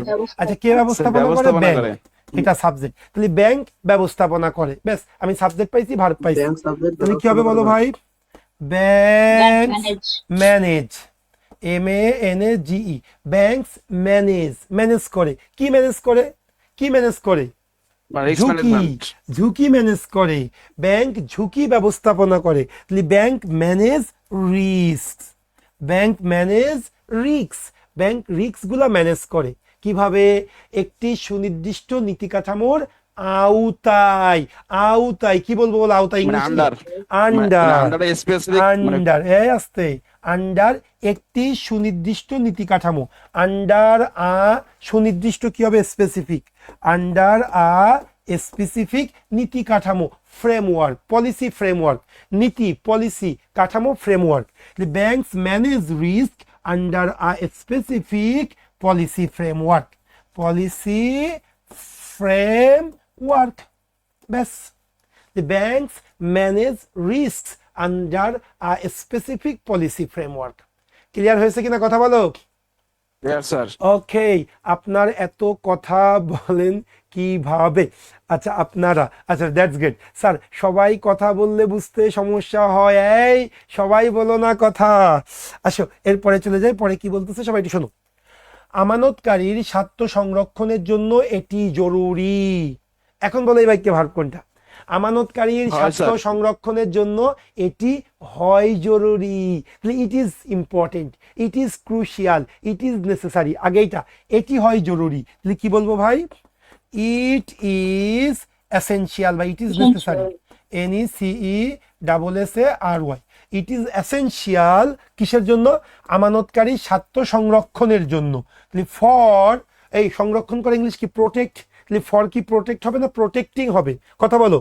ইট ইজ নেসেসারি, তাহলে it is necessary for protecting, for protecting আমানতকারীর স্বার্থ। ভাই আবার দেখো র আছে, আমানতকারীর স্বার্থ, ফর প্রোটেক্টিং দা, র থাকলে দা দিব, এরপরে র এর পরে যা আছে স্বার্থ, the interest, the interest of the আমানতকারী। আমানতকারী ইংলিশ কি? Of the depositors, depositors. তাহলে it is important for protecting the interest of the depositors, it is important for protecting the benefits of the depositors. তাতেও কোনো সমস্যা নাই। ওকে, এবার আসো পরের সেন্টেন্সে চলে যাব। মন্দার, বলো বল। রক্ষা বলে নাই, কই? এখানে তো সংরক্ষণ বলছে, প্রিজার্ভিং হবে না? আপু আমার ওই ওয়ার্ডই লাগবে এমন না, তুমি যদি প্রথম থেকে শুনে আসো আমার সাথে, যদি তুমি প্রথম থেকে থাকো, আমরা ওইটাই বুঝাইতে চেয়েছি যে ওই ওয়ার্ডই দিয়েই বসে থাকা লাগবে তা না। তুমি প্রোটেক্টিং দাও, ফর প্রিজার্ভিং দাও, আরো যা আছে সে ফর কন্ট্রোলিং দাও, নো প্রপস। ওকে আসো। এই মন্দার সময় ঝুঁকি ব্যবস্থাপনার প্রয়োজনীয়তা আরো বেশি। ভালো করে বুঝবা, মন্দার সময় ঝুঁকি ব্যবস্থাপনার প্রয়োজনীয়তা আরো বেশি। বলো ভার্ব কোনটা এই বাক্যে? বলো। এটাও হয়, ইয়েস। মন্দার সময় ঝুঁকি ব্যবস্থাপনার প্রয়োজনীয়তা হয় আরো বেশি, তাহলে হয়টা হলো ভার্ব। সাবজেক্ট কোনটা? ঝুঁকি ব্যবস্থাপনার প্রয়োজনীয়তা, এটা আমার সাবজেক্ট। ঝুঁকি ব্যবস্থাপনার প্রয়োজনীয়তা হয় আরো বেশি, তাহলে ঝুঁকি ব্যবস্থাপনার প্রয়োজনীয়তা সাবজেক্ট, আর হয়টা হলো ভার্ব। তাহলে আসো প্রথমে ঝুঁকি ব্যবস্থাপনার প্রয়োজনীয়তা সাবজেক্টটা লিখি। ঝুঁকি ব্যবস্থাপনার, আবার র আছে, খেয়াল করছো কিনা? এটা বারবার ইউজ টু হয়ে যাও। ঝুঁকি ব্যবস্থাপনার প্রয়োজনীয়তা, র থাকলে প্রথমে দা দিব, এরপরে প্রয়োজনীয়তা, the necessity, the necessity, NECESSITY, the necessity of ঝুঁকি ব্যবস্থাপনা, risk management. Very good. The necessity, ঝুঁকি ব্যবস্থাপনার প্রয়োজনীয়তা, the necessity of risk management, risk management, the necessity of risk management হয়। আমি সাবজেক্ট পাইলাম, ভার্ব পাইলাম। The necessity of risk management is আরো বেশি, ইজ ইভেন মোর, আরো বেশি, is even more. The necessity of risk management is even more, আরো বেশি। কিসের সময়? মন্দার সময়। সময় বুঝাইতে কি বলি আমরা? During, during recessions, RECESSIONS, recessions. তাহলে আসো না ভাই, মন্দার সময় ঝুঁকি ব্যবস্থাপনার প্রয়োজনীয়তা, ঝুঁকি ব্যবস্থাপনার প্রয়োজনীয়তা কি বলবো? The necessity of risk management, risk ম্যানেজমেন্টের নেসেসিটি আরো বেশি, is even more, is even more, আরো বেশি। কোন সময়? During rescission. ক্লিয়ার হয়েছে কিনা?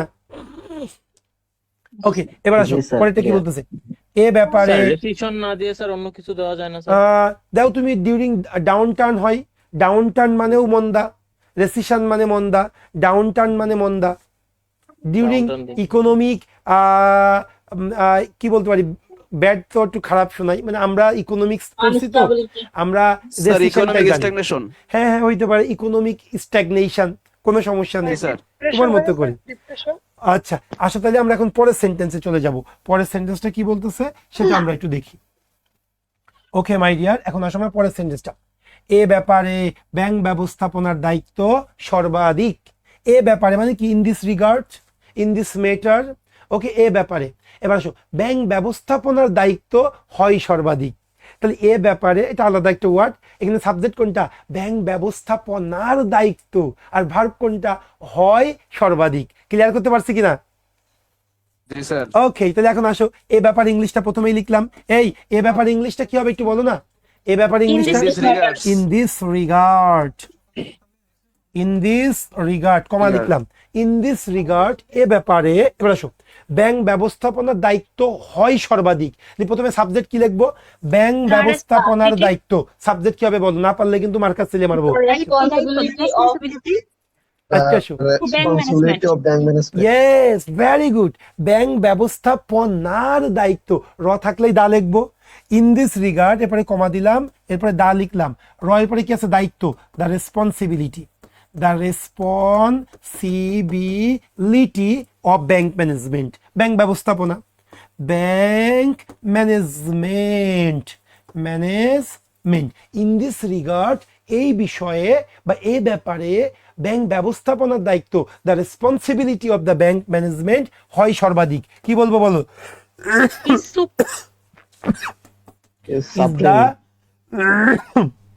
সর্বাধিক এভাবে লিখতে হবে, আটমোস্ট। আটমোস্ট মানে সর্বাধিক। হ্যাঁ হ্যাঁ বলতে পারো।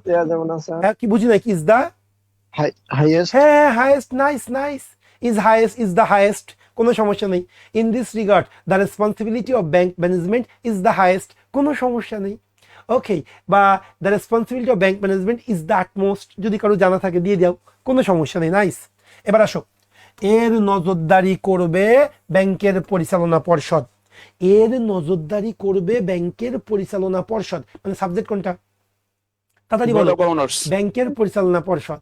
আর ভার্ব কোনটা? নজরদারি করবে। তাহলে ব্যাংকের পরিচালনা পর্ষদ এর নজরদারি করবে, হয়ে গেল। এখন আসো, ব্যাংকের পরিচালনা পর্ষদ কি বলবো? The directors of the bank. ব্যাংকের পরিচালনা পর্ষদ, the directors of the bank, the directors of the bank, the directors of the bank, ব্যাংকের পরিচালনা পর্ষদ এর নজরদারি করবে। বলো কি হবে? এর নজরদারি করবে। উইল, উইল নজরদারি করে ইংলিশ কি? ওভারসি। উইল ওভারসি এর, it, will oversee it. The directors of the bank, ব্যাংকের পরিচালনা পর্ষদ উইল ওভারসি ইট। অথবা আর কি হইতে পারে নজরদারি করা, একটু বলো না? Will will supervise. নাইস, কারুরটা নিব না, শুধু সুপারভাইজটা নিব। The directors of the bank will supervise this, will supervise this. খুব সুন্দর। হ্যাঁ, will supervise this. Nice nice. আচ্ছা, সো আসি আমরা পরের অংশে চলে যাই। পরেরটা কি বলতেছে সেটা একটু দেখবো আমরা। পরের সেন্টেন্সটা, ব্যাংক নতুন নতুন ঝুঁকির মুখোমুখি হচ্ছে। এটা পারা, এটা খুব সহজ। আচ্ছা, এটা কোথায় এসেছিল দেখি তো আগে। খুব সহজ লাগতেছে সেন্টেন্সটা। ও কম্বাইন্ড 9 ব্যাংক এবং মানে 10 ব্যাংকের অফিসার জেনারেল এসেছিল। এই এটা কিন্তু 21 সাল ভিত্তিক যে অফিসার জেনারেল, তোমরা 22 সাল ভিত্তিক পরীক্ষাটা দিবা না, আর এটা 21 সাল ভিত্তিক যে পরীক্ষাটা হয়েছিল অফিসার জেনারেলের, এই টাইপের কোশ্চেনই পরীক্ষা এসেছিল। এটাতে 20 মার্ক ছিল। এই তো আমরা এই ধরনের কোশ্চেন এখন আসলে পারবো না ইনশাল্লাহ। কথা বলে না কেন? ওকে, তাহলে আমরা আসি। বেশ সহজ মনে হচ্ছে এটা। প্রিভিয়াসটা একটু কঠিন করছো তো, প্রথমটা কঠিন করাতে এটা সহজ মনে হচ্ছে। আচ্ছা, তারপরে শেষ করি আমরা। আর তো আচ্ছা, এই স্লাইডটাই শেষ, তাহলে আসো আমরা শেষ করি। ওকে, এই স্লাইডটা আমরা মনে করছিলাম বাদ দিব, দরকার নেই, আমরা শেষ করে যাই। ব্যাংক নতুন ঝুঁকির মুখোমুখি হচ্ছে। বলো, এই তাহলে ভার্ব কোনটা? মুখোমুখি হওয়া। কে মুখোমুখি হচ্ছে? ব্যাংক মুখোমুখি হচ্ছে। তাহলে ব্যাংক নতুন নতুন ঝুঁকির মুখোমুখি হচ্ছে। কি বলবো ভাই? ব্যাংকস, আগে কথা শোনো, এনকাউন্টার আগে তুমি টেন্স অনুযায়ী লিখবে না। ব্যাংক নতুন নতুন ঝুঁকির মুখোমুখি হচ্ছে, কোন টেন্সে আছে? Continuous, present continuous. ব্যাংক নতুন নতুন ঝুঁকির সম্মুখীন হচ্ছে, প্রেজেন্ট কন্টিনিউয়াস না। ইনকাউন্টার হবে না, ইনকাউন্টারিং, ইজ অথবা are encountering. Banks are facing, FACING। যে বলেছিল এনকাউন্টারিং, কোনো সমস্যা নেই। Banks are encountering, banks are confronting, এটাও কিন্তু হয়। এই কনফ্রন্টিং অর্থ কি? কনফ্রন্ট, সম্মুখীন হওয়া, এটাও হয়। তাহলে ব্যাংকস আর কনফ্রন্টিং নতুন নতুন ঝুঁকি। কি বলবো ভাই? New types of risk, new types of risk. Banks are facing অথবা banks are confronting new types of risk. Okay, এবার আসো, পূর্বে সাইবার নিরাপত্তা সংক্রান্ত বিষয়গুলো যথাযথ গুরুত্ব পায়নি। সুন্দর একটা সেন্টেন্স। পূর্বে সাইবার নিরাপত্তা বিষয়গুলো, পূর্বে সাইবার নিরাপত্তা সংক্রান্ত বিষয়গুলো যথাযথ গুরুত্ব পায়নি। আগে বলো ভার্ব কোনটা? পাইনি। খুব সুন্দর। পূর্বে সাইবার নিরাপত্তা সংক্রান্ত বিষয়গুলা, সাজিদ লিখছে কমব্যাটিং, খুবই সুন্দর হয়েছে সাজিদ, খুবই সুন্দর। সাজিদ সালমান আহমেদ ফেসবুকে, হ্যাঁ কমব্যাটিং হবে, ফেসিং, কনফ্রন্টিং, কমব্যাটিং, কোনো সমস্যা নেই। এখন আসো পরের সেন্টেন্স। পূর্বে সাইবার নিরাপত্তা সংক্রান্ত বিষয়গুলো যথাযথ গুরুত্ব পায়নি। এখানে ভার্ব হলো যথাযথ গুরুত্ব পায়নি, পাওয়া না, পাইনি, যথাযথ গুরুত্ব পাইনি। এখন ভাই কোন জিনিসটা যথাযথ গুরুত্ব পাইনি? কথা বলো। সাইবার নিরাপত্তা সংক্রান্ত বিষয়গুলা, পুরোটাই সাবজেক্ট। এখন আমি কি বাক্যটা অ্যাক্টিভে লিখবো না প্যাসিভে লিখবো তাই বলো? বলতে পারো অ্যাক্টিভ, যে সাইবার সংক্রান্ত বিষয়গুলো ডিডেন্ট হ্যাভ, পাইনি। কিন্তু অ্যাকচুয়ালি কে গুরুত্ব দেয়নি? কে? ব্যাংকগুলো। ব্যাংকগুলো পূর্বে সাইবার নিরাপত্তা বিষয়গুলো যথাযথ গুরুত্ব দেয়নি। সো ওই চিন্তা করলে প্যাসিভ লিখলেও কিন্তু হবে, মানে করলে বেশি ভালো হবে। আর কেউ যদি অ্যাক্টিভ লেখে তাতেও কোনো সমস্যা হবে না এখানে। আচ্ছা, এখন আসো, সাইবার নিরাপত্তা সংক্রান্ত বিষয়গুলো, এটা subject.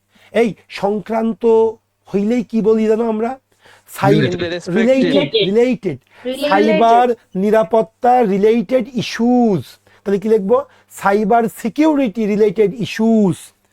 Cyber security, cyber security related issues. Active করলে ডিডেন্ট হ্যাভ, আর প্যাসিভ করলে ওয়ার নট, হ্যাঁ যে কোনো একটা। Cyber security related issues did not have, বা আমি একটু প্যাসিভটা টানতেছে, যথাযথ গুরুত্ব পাইনি। হ্যাঁ, প্যাসিভ করলাম আমরা। হ্যাঁ, অ্যাক্টিভ করলে ডিডেন্ট হ্যাভ, অ্যাক্টিভ করলেও কিন্তু হবে বাক্যটা, কোনো ভুল নেই, কিন্তু প্যাসিভটা বেশি বুঝছই।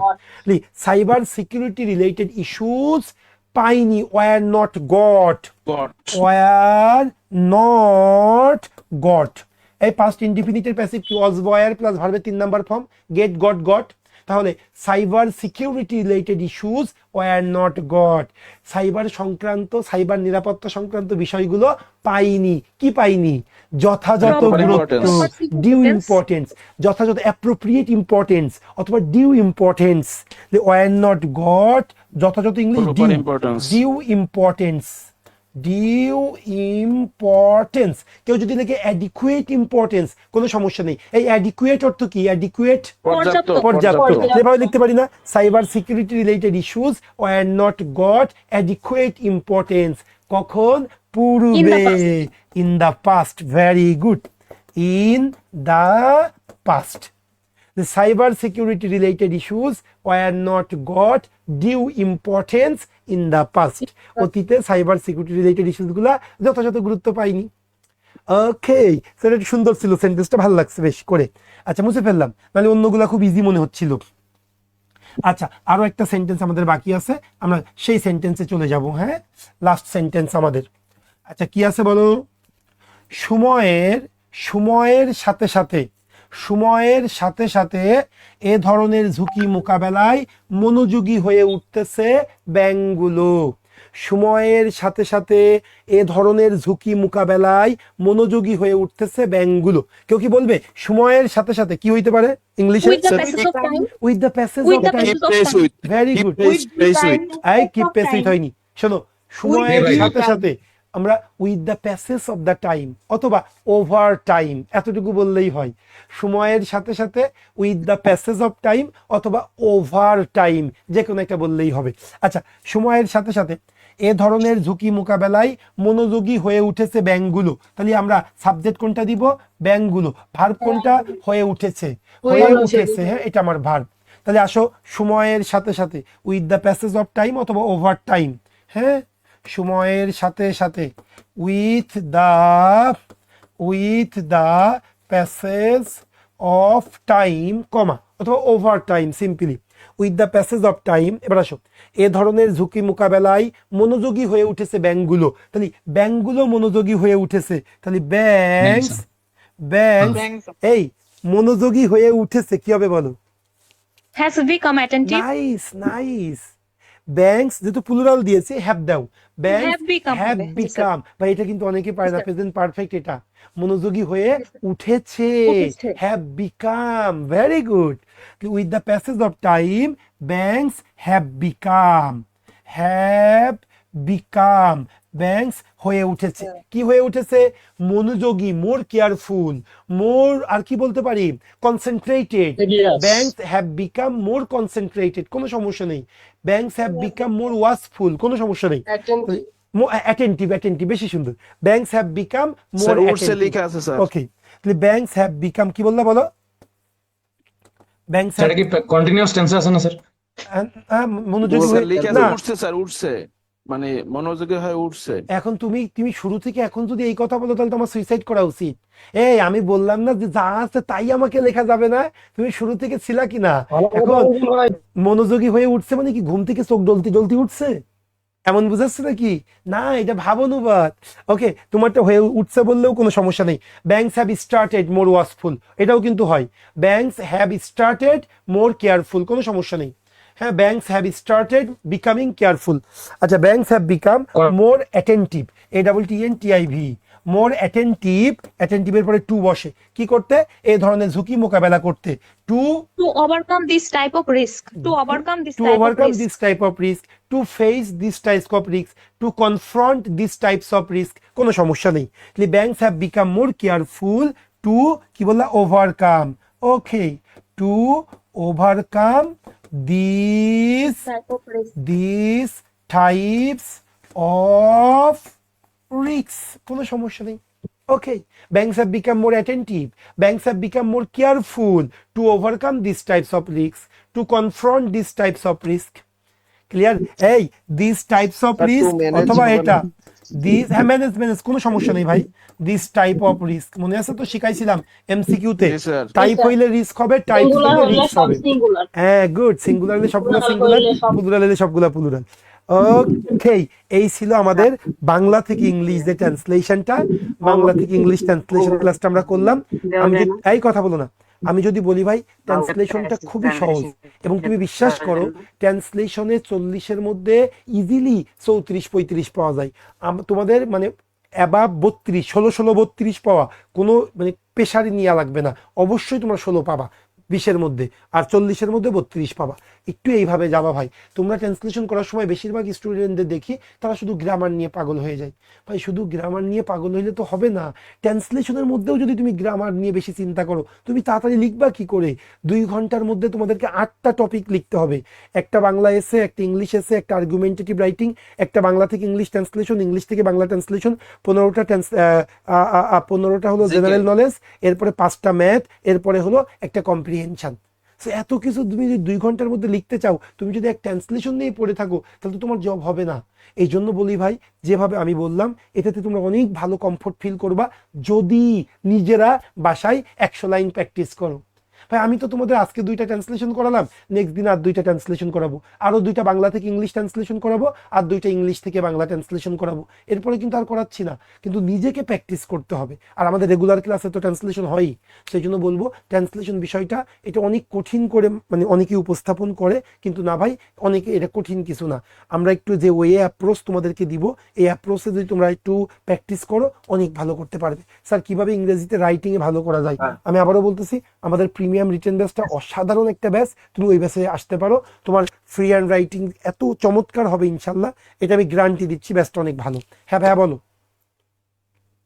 আচ্ছা একটু ওয়েট করো, ফেসবুক থেকে একটু ওয়েট, ফেসবুক থেকে তাহলে আমি বিদায় নিচ্ছি, যেহেতু আজকে আমরা ক্লাসটা পর্যন্ত রাখবো। ভাই একটু আপনি ফেসবুকটা অফ করে দেন। হ্যাঁ এবার আসি ভাই, তোমাদের তাহলে কোশ্চেন নিব 5 মিনিট, কোশ্চেন বেশি করবা না, বলো। ট্রান্সলেশনের জন্য ওদের বইগুলো পক্ষে। ভালো হবে, হ্যাঁ বুঝি বই নাই, কি রেফার করতে পারবে? বলো আরেকবার বলো। মানে ট্রান্সলেশন যে প্র্যাকটিস করার জন্য কোন বইগুলো ভালো হবে যদি বলো সেটা প্রিভিয়াস ইয়ারের যে কোনো একটা কোশ্চেন করবা, তুমি যে ট্রান্সলেশনটা করলা, যেটা আমি আমার সময় করতাম, আমি করতাম কি ট্রান্সলেশন করার পরে আমি ওইটা গুগল ট্রান্সলেটরে দিতাম, দুইটা মাধ্যম। আমি দেখতাম গুগল ট্রান্সলেটর কিভাবে করলো, আর এখন তো এআই আছে, এআইতে দিবা। আর সবচেয়ে বেস্ট হয় যদি তোমরা দুইজন একসাথে প্র্যাকটিস করো বা তিনজন, যে একটু ইংলিশ ভালো বোঝে। যেমন নিজেদের লেখা কিন্তু নিজেরা অনেক সময় কি করা যায়, আমরা ভুল পাই না, কিন্তু অন্যরা দেখলে সেটা ভুল সহজে পায়। আরেকটা কথা বলে রাখি, কান দিয়ে শোনো, যদি কেউ সাবজেক্ট ভার্ব এগ্রিমেন্টে ভুল করো, তোমার ট্রান্সলেশন যতই ভালো হোক না কেন তুমি জিরো পাবে। এই জায়গায় হ্যাভের জায়গায় যদি কেউ হ্যাজ দিয়ে দেয়, পুরো সেন্টেন্সটা জিরো। ভাই তোমাদের তাহলে পুরো সেন্টেন্সটা তুমি জিরো পাবে, কোশ্চেন বেশি করবে না। কোন একজন স্টুডেন্ট যদি ভুল করে, মনে করো